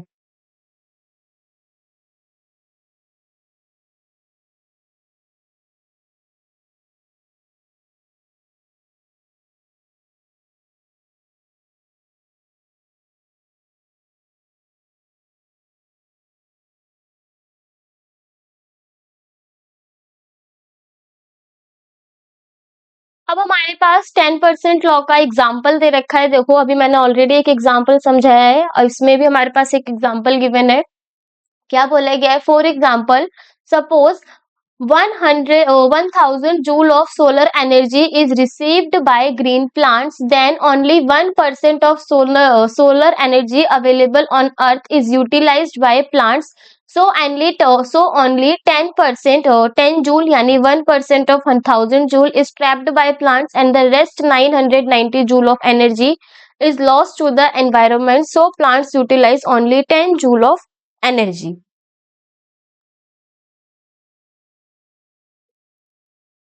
तो यहाँ पे ये बोला गया है, सपोज करो जो सोलर एनर्जी रिसीव हो रही है ग्रीन प्लांट्स को, वो कितनी है, टोटल 1000 जूल। अब उस 1000 जूल में से जो 1% सोलर एनर्जी है, ठीक है, 1000 की जो 1% सोलर एनर्जी है वो किसको मिलेगी, प्लांट्स को मिलेगी, यानी 10 जूल जो एनर्जी है वो प्लांट ट्रैप करेंगे, बाकी की 990 जूल एनर्जी है वो इन्वायरमेंट में लॉस्ट हो जाएगी। तो इससे ये पता चलता है कि सिर्फ और सिर्फ 10 जूल एनर्जी ही प्लांट यूटिलाइज कर पा रहे हैं। और ये किसके स्टेटमेंट को फॉलो कर रहे हैं, 10% लॉ के स्टेटमेंट को फॉलो कर रहे हैं। नेक्स्ट है हमारे पास, only 10% of the 10 joule energy of plant, that is 1 joule, is available to the herbivorous only, while 9 joule is lost to the environment। यानी 10% of the 10 joule energy of plant, 10 joule energy है जो plant की, उसमें से 10% energy का जो होगा उसमें 1 जूल जो है वो हर्बीवोरस प्लांट को जाएगी, बाकी की जो 9 जूल एनर्जी है वो एनवायरमेंट में लॉस्ट हो जाएगी। यहाँ पे ये कहा गया है कि प्लांट के पास कितने जूल एनर्जी थी, 10 जूल एनर्जी थी। अब इस 10 जूल का अगर हम क्या करें, देखो ये जो 10 जूल है इसका अगर हम 10% निकाले, 10 जूल का हमें क्या निकालना है, 10%, वो क्या होगा, 10 इंटू में 10 अपॉन में 100, कैंसिल आउट करेंगे तो कितना आएगा, 1 जूल। तो सिर्फ और सिर्फ वो जो 1 जूल एनर्जी है वो किसको जाएगी, डियर यानी हर्बीवोरस को जाएगी, बाकी बची हुई उस 10 जूल में से जो 9 जूल एनर्जी है वो इन्वायरमेंट में लॉस्ट हो जाएगी। Now again just 10% of the 1 joule of energy of herbivorous animals is utilised by carnivorous animal. अब देखो अब होगा क्या, हर्बीवोरस एनिमल्स के पास कितने जूल एनर्जी है, 1 जूल। अब हमें क्या निकालना है, 1 जूल और 10% ऑफ 1 जूल, 10% जो होगा 1 जूल का वही किस पे जाएगी, कार्निवोरस पे जाएगी। तो जो 10% होगा 1 जूल का वो कितना होगा, देखो 1 इंटू में 10 डिवाइड बाय 100, 0 से 0 कैंसिल हो जाएगा, ये हो जाएगा हमारा 1 अपॉन में 10 यानी 0.1 जूल एनर्जी। तो हर्बीवोरस से कार्निवोरस पे सिर्फ कितनी एनर्जी जा रही है, वो है हमारी 0.1 joule. The carnivorous animals have only 0.1 joule of energy while 0.9 joule is lost to the environment। यानी 0.1 जूल कार्निवोरस के पास गई, रिमेनिंग जो 0.9 जूल एनर्जी है वो इन्वायरमेंट में लॉस्ट हो जाएगी।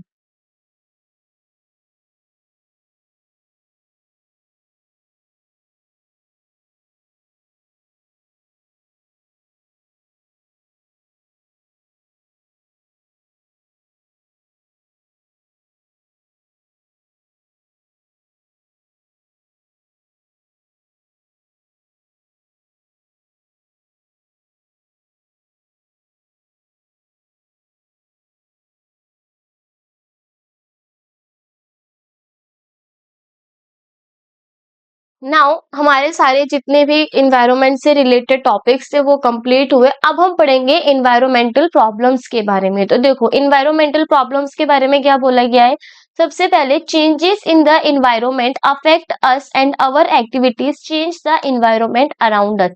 अगर इन्वायरमेंट में किसी भी तरीके का कोई चेंज होता है उससे हमारी लाइफ में इफेक्ट पड़ता है, और उस इन्वायरमेंट के चेंज होने का कारण भी हम ही लोग हैं, हमारी ही वजह से इन्वायरमेंट में चेंजेस होते हैं। जैसे इसका एग्जांपल लो, सबसे बेटर है हमारा पॉल्यूशन का। पॉल्यूशन किसके द्वारा होता है, ह्यूमंस के द्वारा। एयर पॉल्यूशन हो गया, नॉइज पॉल्यूशन हो गया, वाटर पॉल्यूशन हो गया, ये सारे पॉल्यूशंस कौन करते हैं, ह्यूमंस करते हैं। अब इन्हीं पॉल्यूशन की वजह से दिक्कत भी किन्हें हो रही है, ह्यूमंस को हो रही है।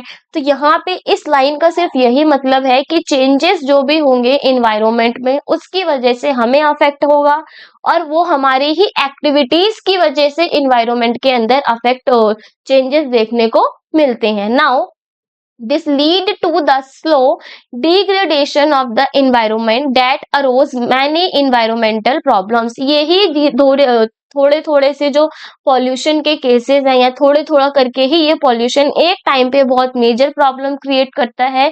तो यहाँ पर भी degradation of the environment that arose many environmental problems, धीरे-धीरे ही किसी चीज़ को बढ़ावा मिलता है। उसी तरीके से जैसे ही धीरे-धीरे हम अपने एनवायरनमेंट में इफेक्ट्स कॉज़ करेंगे, उसी से हमारी एनवायरमेंटल प्रॉब्लम्स स्टार्ट होंगी। अब हमारे पास इसमें 2 एग्जाम्पल दे रखे हैं हमारे चैप्टर के अंदर। फर्स्ट एग्जाम्पल है एनवायरमेंटल प्रॉब्लम में, वो है depletion of the ozone layer. Ozone layer के अंदर डिप्लीशन देखने को मिलेगा, किस तरीके से हमारी ओजोन लेयर दिन पर दिन पतली हो रही है, उसमें होल्स देखने को मिल रहे हैं, वो भी हमारा एक एनवायरमेंटल प्रॉब्लम का केस है। एंड नेक्स्ट है हमारा वेस्ट डिस्पोजल, जिसकी वजह से हमारी सॉइल भी जो है वो इनफर्टाइल हो रही है, सॉइल में की जो फर्टिलिटी है वो गायब हो रही है, सॉइल हमारी पॉइजनस हो रही है, जो हमारी लैंड फिलिंग्स है उसका हम सही तरीके से यूज नहीं कर पा रहे हैं, किस तरीके से वेस्टेज से डिजीजेस कॉज हो रही हैं, काफी तरीके के पोल्यूशंस हो रहे हैं, ये सारी क्या है, ये सारी हमारी एनवायरमेंटल प्रॉब्लम्स हैं। तो हम इस चैप्टर में सिर्फ 2 एनवायरमेंटल प्रॉब्लम्स के बारे में डिस्कस करेंगे, ओजोन लेयर के डिप्लीशन के बारे में, कैसे हमारा ओजोन लेयर के अंदर डिप्लीशन होता है और किस तरीके से हम इसको सही कर सकते हैं, और वेस्ट डिस्पोजल क्या है, किस तरीके से वेस्ट डिस्पोजल को रिड्यूस किया जा सकता है।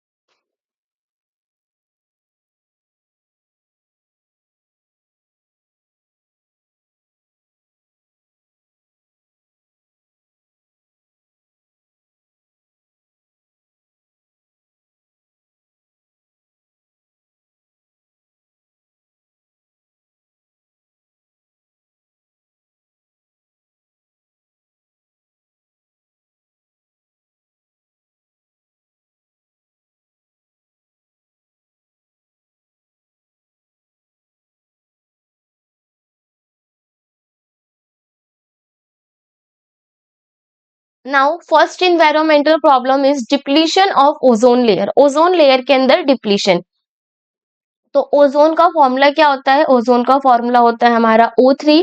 Then O3 layer is largely found in the stratosphere, which is a part of our atmosphere from 12 kilometre to 50 kilometre above sea level। तो देखो हमारे एटमॉस्फेयर में काफी तरीके की लेयर होती है, बायोस्फेयर, हाइड्रोस्फेयर, ट्रोपोस्फेयर, स्ट्रेटोस्फेयर। तो उसी तरीके से जो हमारी ओजोन की लेयर है वो कहाँ पाई जाती है, स्ट्रेटोस्फेयर रीजन पे। ये हमारे एमसीक्यू का क्वेश्चन है कि ozone layer found in which region of atmosphere, तो हमें क्या टिक करना है उसमें, स्ट्रेटोस्फेयर।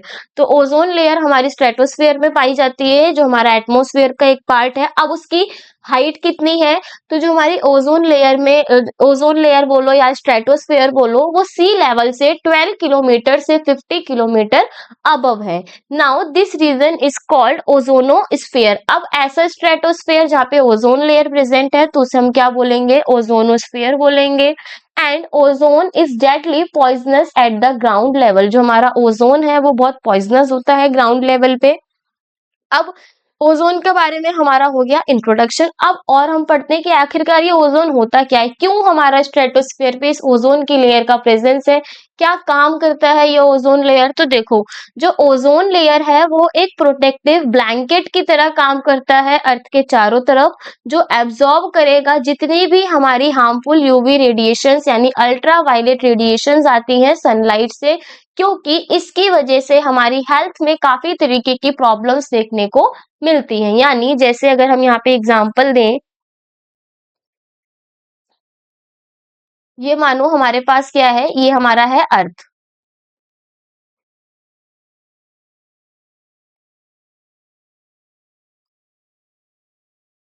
तो इस अर्थ के चारों ओर ये क्या प्रेजेंट है, ये है हमारी ozone layer.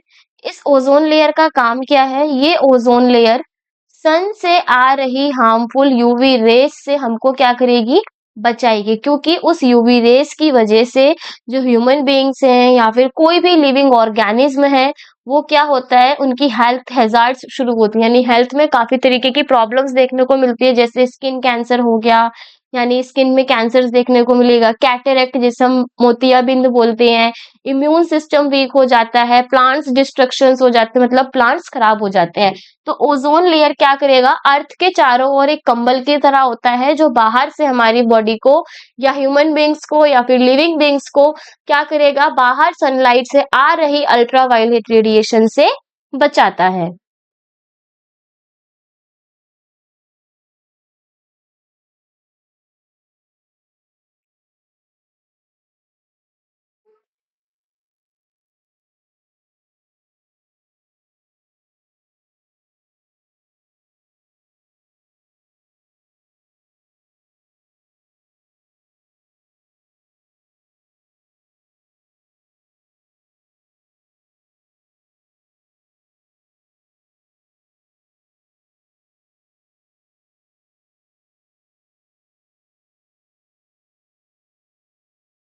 Ozone layer is a protective blanket around Earth which absorbs most of the harmful UV radiation of the sun, thus protecting the living beings of Earth from health hazards like skin cancer, cataract in eyes, weakened immune system, destruction of plant। ये सब हम already discuss कर चुके हैं। तो देखो यहाँ पे हमारे पास एक पिक्चर है, क्या दे रखा है इस पिक्चर में, ये हो गई हमारी अर्थ, ठीक है। इस अर्थ के पास हमारे पास लाइट ब्लू कलर के एक सर्कल राउंडेड है। इस सर्कल का मतलब क्या है, ये सर्कल ही हमारी क्या है, इसमें ओजोन लेयर। अब देखो सन से हमारी UVC light, UVC radiation, UVA radiation, UVB radiation, यानी डिफरेंट टाइप की अल्ट्रावायलेट रेडिएशन आ रही है। अब होगा क्या, अब इस ओजोन लेयर की मदद से ही ये जो हमारी यूवी रेज है वो अर्थ पर हम लोगों के पास तक नहीं पहुंच पाती हैं, यानी इस यूवी रेडिएशन से बचाने का काम किसका है, ओजोन लेयर का। The decline of ozone layer thickness in Antarctica was first discovered in 1985 and termed as ozone hole। तो देखो ओजोन डिप्लीशन के बारे में सबसे पहले पता किसे चला, अभी तक तो हम ये पढ़ रहे हैं कि ओजोन डिप्लीशन होता क्या है, ओजोन लेयर क्या होती है। तो ओजोन के अंदर डिप्लीशन यानी जो पतलापन बोलो या फिर ओजोन लेयर जो वो धीरे धीरे कम होना स्टार्ट हुई, और इस चीज को सबसे पहले कहाँ रिकॉग्नाइज किया गया, कहाँ पे देखा गया, तो ये सबसे पहले डिस्कवर हुआ था एंटार्क्टिका में 1985 में। और उन्होंने उस डिस्कवरी के दौरान ये देखा कि जो ओजोन लेयर है उसकी जो थिकनेस है, यानी उसकी जो मोटापा है या मोटाई है ओजोन लेयर की, वो धीरे धीरे कम होने लगी है, और उन्होंने उस टर्म को क्या नाम दे दिया, ओजोन होल नाम दे दिया। तो ये है हमारा अनदर इम्पोर्टेंट पॉइंट किसके लिए, एमसीक्यू के लिए, कि ओजोन होल या किसे बोला गया, कब बोला गया, और कहाँ पे सबसे पहले डिप्लीशन ऑफ ओजोन लेयर देखने को मिला।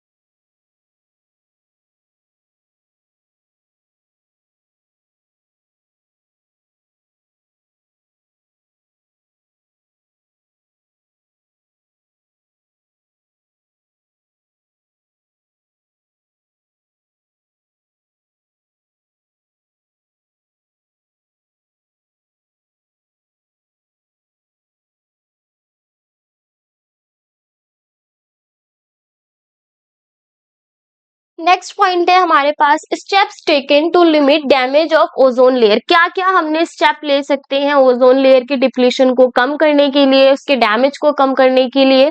तो देखो सबसे पहले excessive use of CFCs। CFC का फुल फॉर्म होता है chlorofluorocarbon, a synthetic inert chemical. For example जो हमारे देखो फ्रीजर हो गए, रेफ्रिजरेटर्स हो गए, या फिर जो हमारे एसीज वगैरह हो गए, उसमें से कौन सी गैस निकलती है, CFC निकलती है, यानी क्लोरोफ्लोरोकार्बन निकलती है, जिसकी वजह से ज्यादा ओजोन लेयर के अंदर डिप्लीशन देखने को मिलता है। यानी for example freon which are used as refrigerator and also in fire extinguisher cause ozone depletion in the upper atmosphere. जो भी हमारे फ्रीजोन का यूज किया जाता है रेफ्रिजरेटर में, फायर एक्सटिंग्विशर में, ये मेन कॉज है जिसकी वजह से अपर एटमोस्फेयर में ओजोन के अंदर डिप्लीशन देखने को मिलता है। Now, a single chlorine atom can destroys 1 lakh ozone molecule. एक सिंगल क्लोरीन का एटम 1 लाख ओजोन के मॉलिक्यूल्स को डिस्ट्रॉय कर सकता है। अब देखो यहाँ से एक इम्पोर्टेंट पॉइंट आता है पेपर के लिए, उसको यहाँ पे मार्क करेंगे। वो क्या है? यूएनईपी। ये जो यूएनईपी है इसकी फुल फॉर्म क्या है? United Nation Environment Programme. UNEP की फुल फॉर्म आती है पेपर में कि यूएनईपी क्या है। यूएनईपी का मतलब हो गया यूनाइटेड नेशन इन्वायरमेंट प्रोग्राम।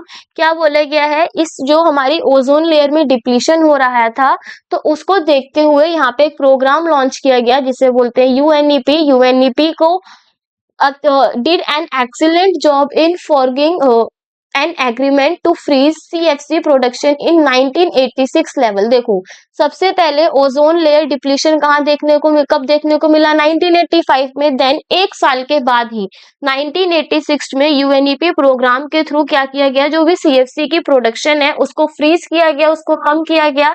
किसके कौन से प्रोटोकॉल के थ्रू? क्योटो प्रोटोकॉल के थ्रू सब कंट्रीज में, जिसकी वजह से ओजोन लेयर के डिप्लीशन में हमें जो ओजोन लेयर का डिप्लीशन है वो हमें कम से कम देखने को मिला। तो इस वाले टॉपिक से क्वेश्चन क्या आते हैं?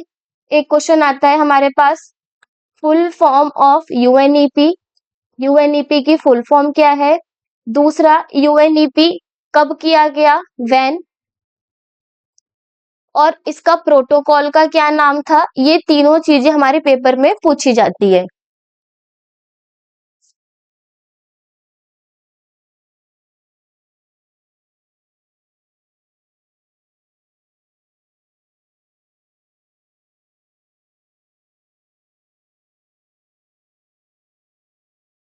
नाउ नेक्स्ट हमारे पास इन्वायरमेंटल प्रॉब्लम में है गार्बेज डिस्पोजल। अब देखो ओजोन लेयर डिप्लीशन के बारे में हम पढ़ चुके, अब हम पढ़ेंगे गार्बेज डिस्पोजल के बारे में। तो गार्बेज डिस्पोजल क्या होता है?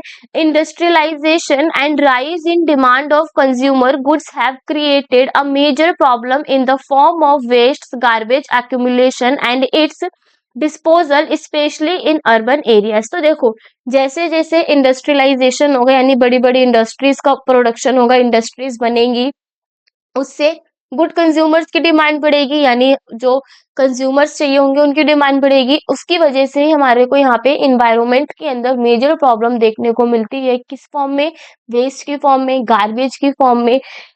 सबसे ज्यादा ये हमें देखने को मिलेगी अर्बन एरियाज में। ठीक है, अब होगा क्या? इंडस्ट्रीज बनेंगी, काम होगा, तो उस दौरान कुछ ना कुछ वेस्ट और गार्बेज का प्रोडक्शन होगा और इसी गार्बेज और वेस्ट की वजह से हमारे पास यहाँ पे इन्वायरमेंटल प्रॉब्लम्स देखने को मिलती है। Now the disposal of waste should be done in a scientific way. जो भी हमारे वेस्ट का डिस्पोजल होगा उसे हमें कैसा करना चाहिए? साइंटिफिक वे में करना चाहिए। And there are different methods of waste disposal, और हमारे पास डिफरेंट डिफरेंट टाइप के मेथड्स हैं वेस्ट डिस्पोजल के लिए, जिसमें the method to be use depends on the nature of the waste. जो हमारा मेथड, हम किस तरीके का मेथड यूज करेंगे उस वेस्ट को डिस्पोजल के लिए, वो उस पर डिपेंड करता है कि किस तरीके का वेस्ट हमारे पास है। And some of the important modes of waste disposal are. अब देखो हम गार्बेज डिस्पोजल को किस तरीके से क्या कर सकते हैं? डिस्पोज कर सकते हैं। उसके लिए हमारे पास डिफरेंट डिफरेंट टाइप के मेथड्स हैं। अब हम एक एक करके उन मेथड्स के बारे में डिस्कस करेंगे।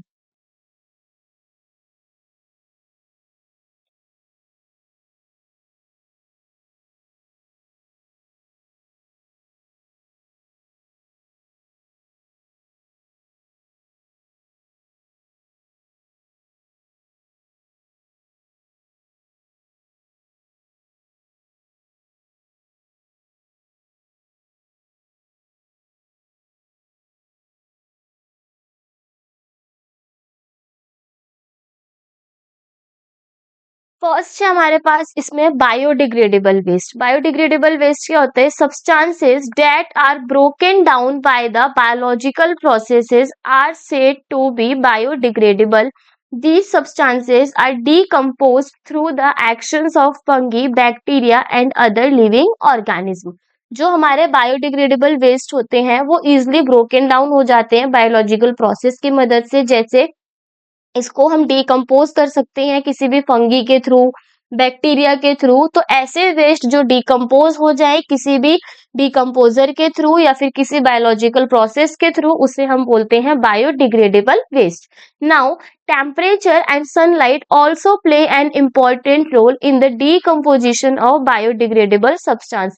जो टेम्परेचर और सनलाइट है वो बहुत इंपॉर्टेंट रोल प्ले करता है डिकम्पोजिशन के लिए किसी भी बायोडिग्रेडेबल सब्सटेंस को करने में।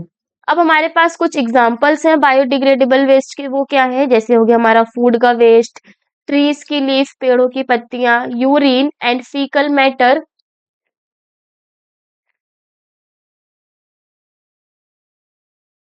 Sewage, agricultural residue, paper, would, cloth, cow dung etcetera. ये सारे क्या है, ये है हमारे इसमें biodegradable wastage.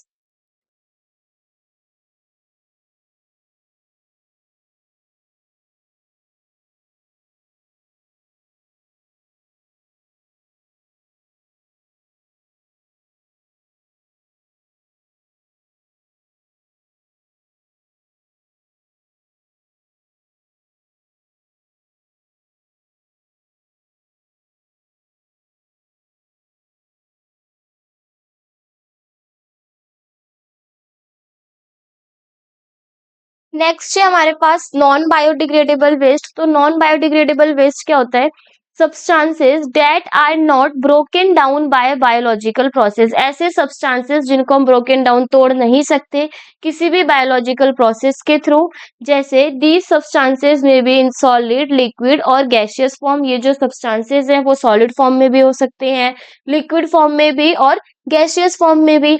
Now these substances are inert and simply persist in the environment for a long time or may harm the various members of the ecosystem. ये substances simply persist in the environment में present रहेंगे long time के लिए, जिसकी वजह से काफी तरीके के harmful effects देखने को मिलते हैं ecosystem के अंदर। Now हमारे पास यहाँ पे कुछ examples दे रखे हैं non biodegradable waste के, वो क्या है, दिस इंक्लूड्स DDT यानी die chloro die phenyl try chloro ethane in phenyl the chloro ethane. ये क्या है, DDT है हमारा, ठीक है। DDT की फुल फॉर्म क्या है, di chloro die phenyl try chloro ethane. And insecticides हो गया हमारा, पेस्टिसाइड्स हो गए, mercury, lead, arsenic, aluminium, plastics, polythene bags, glass, radio active waste. ये सारे क्या है, ये है हमारे नॉन बायोडिग्रेडेबल वेस्ट के एग्जाम्पल। सारे एग्जाम्पल्स याद करने की कोई रिक्वायरमेंट नहीं है, 3 to 4 एग्जाम्पल इज कंपल्सरी। ये 3 से 4 एग्जाम्पल्स याद कर लो दोनों वेस्ट के, चाहे वो बायोडिग्रेडेबल हो चाहे वो नॉन बायोडिग्रेडेबल हो। तो बायोडिग्रेडेबल वेस्ट तो देखो इजिली डिकम्पोज हो जा रहा है, आसानी से डिकम्पोज हो रहा है, उसकी वजह से ज्यादा हार्मफुल इफेक्ट्स नहीं देखने को मिलते हैं हमारे इन्वायरमेंट के अंदर। लेकिन जो हमारे नॉन बायोडिग्रेडेबल वेस्ट होते हैं वो ज्यादा पॉल्यूटेंट होते हैं इन्वायरमेंट के लिए, यानी वो ज्यादा हमारा पोल्यूशन क्रिएट करते हैं, उन्हीं की वजह से ज्यादा इन्वायरमेंटल इश्यूज देखने को मिलते हैं।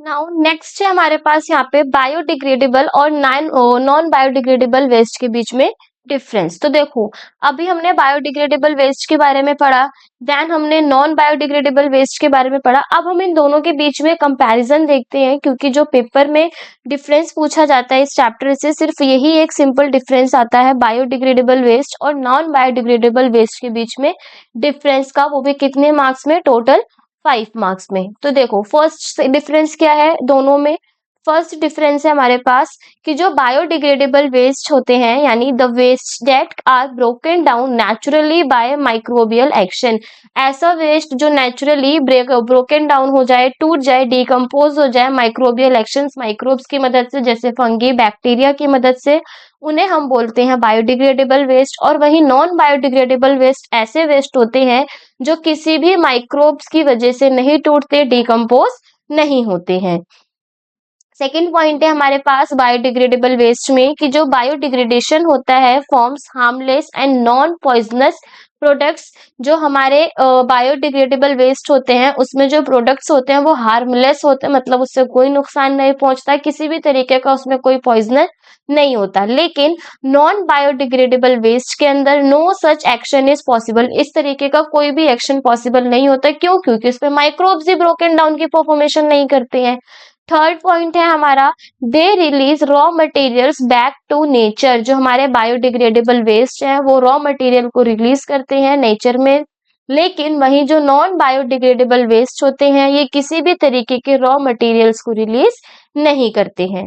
बायोडिग्रेडेबल वेस्ट का फोर्थ पॉइंट है they pollute the environment only when they are produced in quantity beyond the capacity of the environment to degrade them। Biodegradable waste उस कंडीशन पे इन्वायरमेंट को पोल्यूट करते हैं जब जो क्वांटिटी प्रोड्यूस होनी चाहिए कैपेसिटी ऑफ इन्वायरमेंट के अकॉर्डिंग वो उससे ज्यादा हो जाए। लेकिन नॉन बायोडिग्रेडेबल वेस्ट हमेशा पोल्यूट करेंगे इवन इन स्मॉल क्वांटिटी, एक छोटी क्वांटिटी में भी होंगे तो भी non biodegradable waste pollution create करते हैं।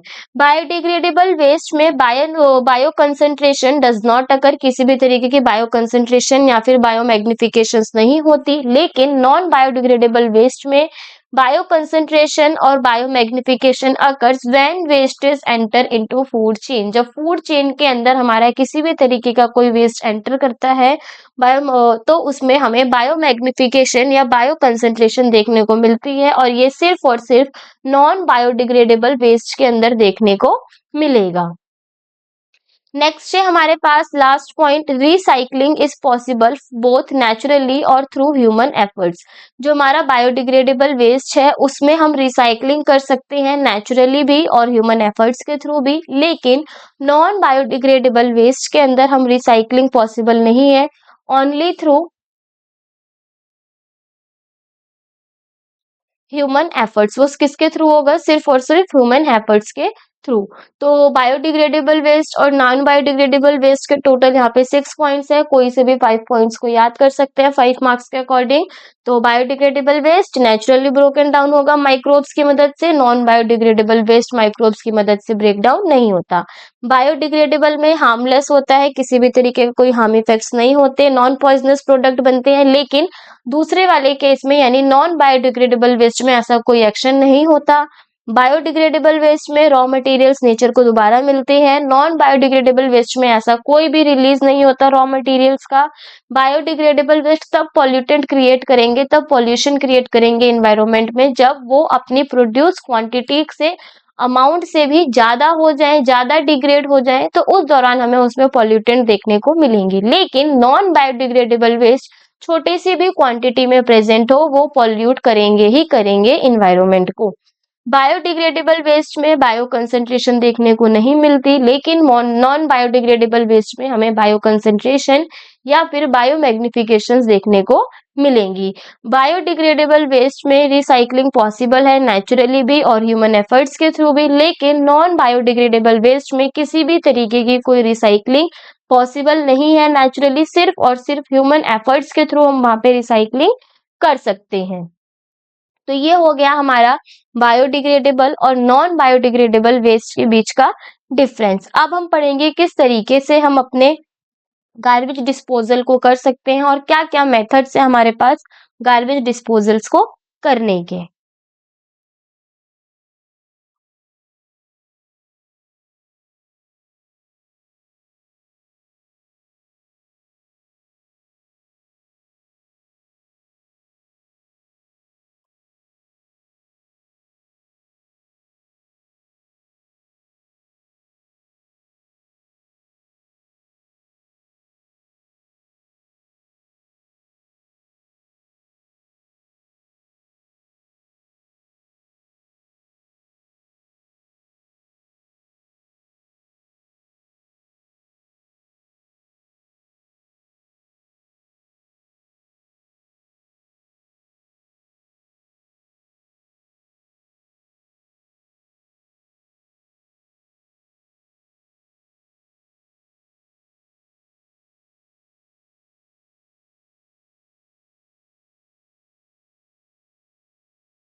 नेक्स्ट है हमारे पास topic harmful effects of biodegradable and non biodegradable substances. क्या क्या हार्मफुल इफेक्ट्स हो सकते हैं बायोडिग्रेडेबल और नॉन बायोडिग्रेडेबल सब्सटेंस से। तो फर्स्ट है हमारे पास the waste destroys the natural beauty and our surroundings become dirty. जो हमारा वेस्ट है वो डिस्ट्रॉय कर सकते हैं नेचुरल ब्यूटी को और हमारी सराउंडिंग्स को गंदा करेगा। Decomposition of these wastes results in the production of foul smell which spreads to the surrounding areas। जो हमारा डिकम्पोजिशन होता है वेस्ट का, उसकी वजह से बहुत गंदी वाली स्मेल या फिर बहुत बदबूदार स्मेल हमें देखने को मिलती है जो पूरे सराउंडिंग एरियाज में फैली रहेगी। थर्ड है हमारे पास दिस वेस्ट में also block the drains creating pools of waste which become the breeding sites of mosquitoes the latter is carriers of disease like malaria and dengue. ये बोला गया है कि जो वेस्ट है वो ड्रेन्स के रास्ते को, जो हमारी नाली हो गई या फिर जो हमारी नहर हो गई, उनके रास्तों को ब्लॉक करते हैं जिसकी वजह से वहां पे एक ब्रीडिंग साइट प्रोड्यूस हो जाती है मॉस्किटोज की, यानी वहां पे मच्छर पनपना शुरू करते हैं और इन्हीं मच्छरों की वजह से वो डिजीज कैरियर बन जाते हैं जिससे बाद में मलेरिया और डेंगू जैसे डिजीजेस देखने को मिलते हैं। तो ये सारे क्या है हमारे बायोडिग्रेडेबल और नॉन बायोडिग्रेडेबल सब्सटेंस के हार्मफुल इफेक्ट्स।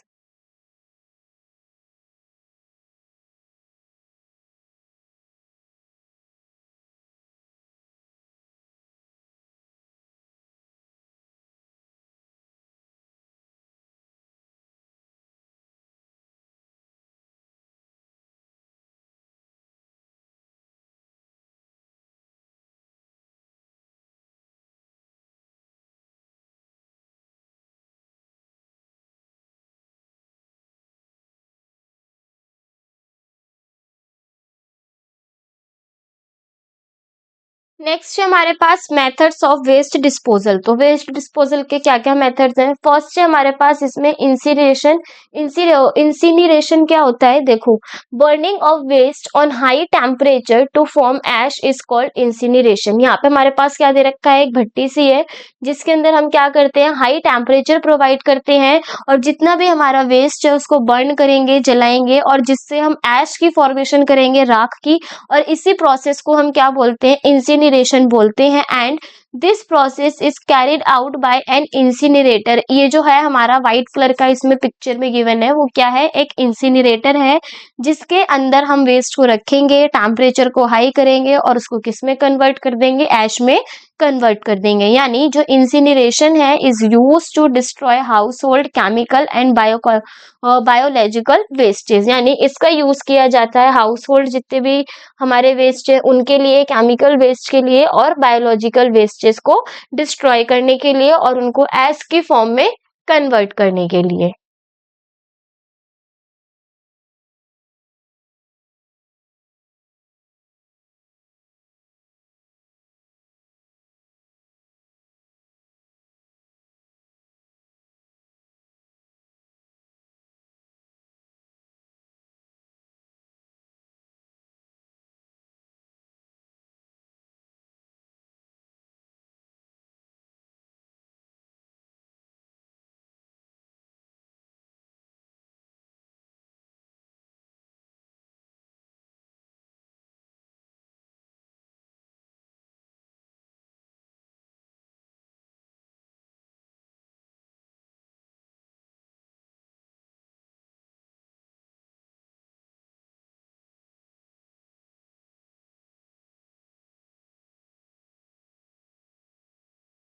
नेक्स्ट है हमारे पास मेथड में ओपन डंपिंग। ओपन डंपिंग क्या होता है, देखो, a conventional method in which solid waste are dumped in selected areas of a town it actually cause pollution। देखो,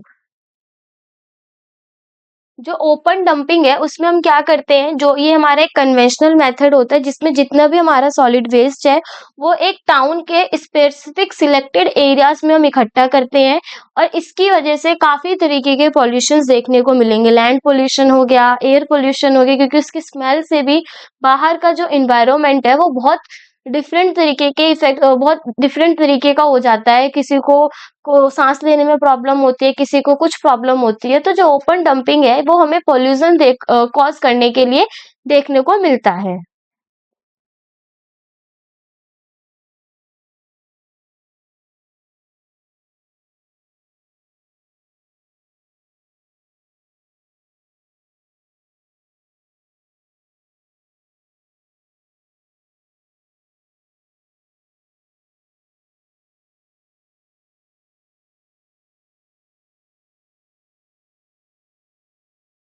नेक्स्ट है हमारे पास इसमें मेथड्स में लैंड फिलिंग्स। तो लैंड फिलिंग्स में क्या होता है, wastage are dumped in low living areas and are compacted by rolling with bulldozers. इसमें हम क्या करेंगे, लैंड के अंदर जो भी हमारा वेस्ट है उसको डंप करेंगे, उसको डालेंगे। ये हमारे लो लिविंग एरियाज मतलब जहाँ पे पॉपुलेशन बहुत कम होती है, एरियाज में जहाँ पे लोग कम रहते हैं, वहां पे हम वेस्ट को ले जाते हैं, उसको वहां पे फिल करेंगे। देन उसके ऊपर हम बुलडोजर्स की मदद से क्या करेंगे, रोलिंग करेंगे, और इसी को हम क्या बोलते हैं, लैंड फिलिंग्स बोलते हैं।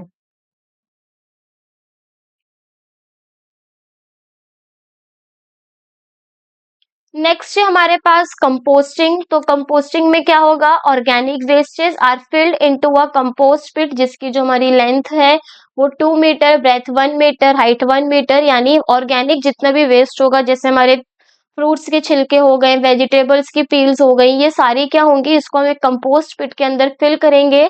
And it is then covered with a thin layer of soil. फिर उसके ऊपर हम एक थिन लेयर लगाएंगे, बनाएंगे सॉइल की। Then after about 3 months the same garbage filled inside the pit changes into organic manure. तो होगा क्या, जो भी हमने उस कंपोस्ट पिट के अंदर ऑर्गेनिक वेस्ट रखा था और उस ऑर्गेनिक वेस्ट के ऊपर एक थिन लेयर लगाई थी सॉइल की, वो 3 months के बाद किसमें कन्वर्ट हो जाएगा, गार्बेज जो था वो हमारा एक ऑर्गेनिक मैन्योर यानी खाद के फॉर्म में कन्वर्ट हो जाता है। और कंपोस्टिंग का मेनली यूज जो हमारे फार्मर्स हैं वो ज्यादा करते हैं, क्योंकि ये एक तो ये हमारा नॉन पॉइजनस होता है, इससे कोई भी प्लांट के अंदर हार्मफुल इफेक्ट्स नहीं होते, कोई भी डिजीज नहीं होती, ये हमारा प्योर फॉर्म होता है। तो ऑर्गेनिक मैन्योर को बनाने के लिए हम कंपोस्टिंग का यूज करते हैं। इससे देखो फायदा ही है, एक तो हमारा जो गार्बेज डिस्पोजल है वो भी हो गया, गार्बेज भी डिस्पोज हो गया, खत्म हो गया, साथ ही साथ हमें एक न्यू ऑर्गेनिक मैन्योर मिला जिससे हम अपनी फार्मिंग में यूज कर सकते हैं।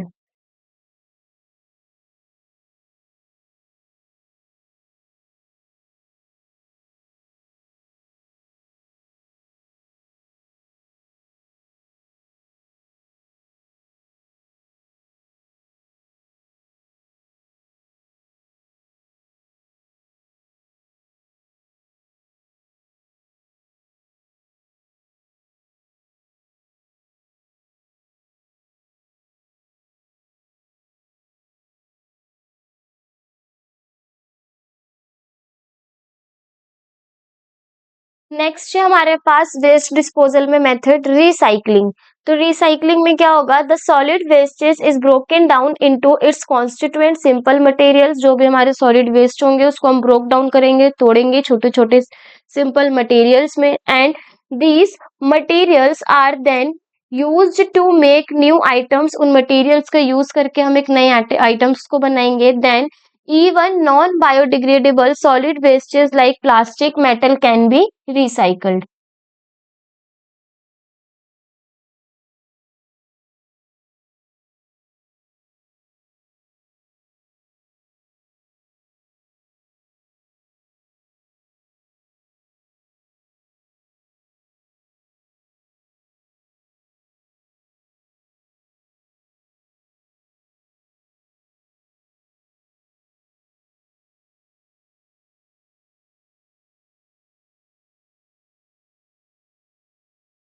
तो रिसाइकलिंग में क्या होगा, जो भी हमारे सॉलिड वेस्ट है उसको हम ब्रोकन डाउन करेंगे छोटे छोटे सिंपल मटेरियल्स में। देन उन सिंपल मटेरियल्स का यूज करके हम एक न्यू आइटम्स का फॉर्मेशन करेंगे। और ये जो होंगे हमारे नॉन बायोडिग्रेडेबल सॉलिड वेस्ट होंगे, जैसे प्लास्टिक हो गया, मेटल हो गया, ये सारी चीजें। रिसाइकिल का मतलब क्या होता है, उसको दोबारा से बनाना, जिससे हम ऐसी चीज को बनाएं जो हमारे यूज में आ सके। नेक्स्ट है हमारे पास रीयूज। लास्ट मेथड है हमारा वेस्ट डिस्पोजल का। क्या बोला गया है, a very simple conventional technique of using an item again and again. For example, paper can be used for making envelopes etc. यहाँ पे हम क्या करेंगे, छोटे छोटे कन्वेंशनल टेक्निक्स का यूज करके आइटम्स को बनाएंगे। जैसे हम पेपर का रीयूज करके क्या बना सकते हैं, एनवेलप्स को बनाते हैं। तो ये सारे क्या थे, ये सारे थे हमारे वेस्ट डिस्पोजल के मेथड, यानी किन किन मेथड से हम अपने वेस्ट को डिस्पोज करते हैं।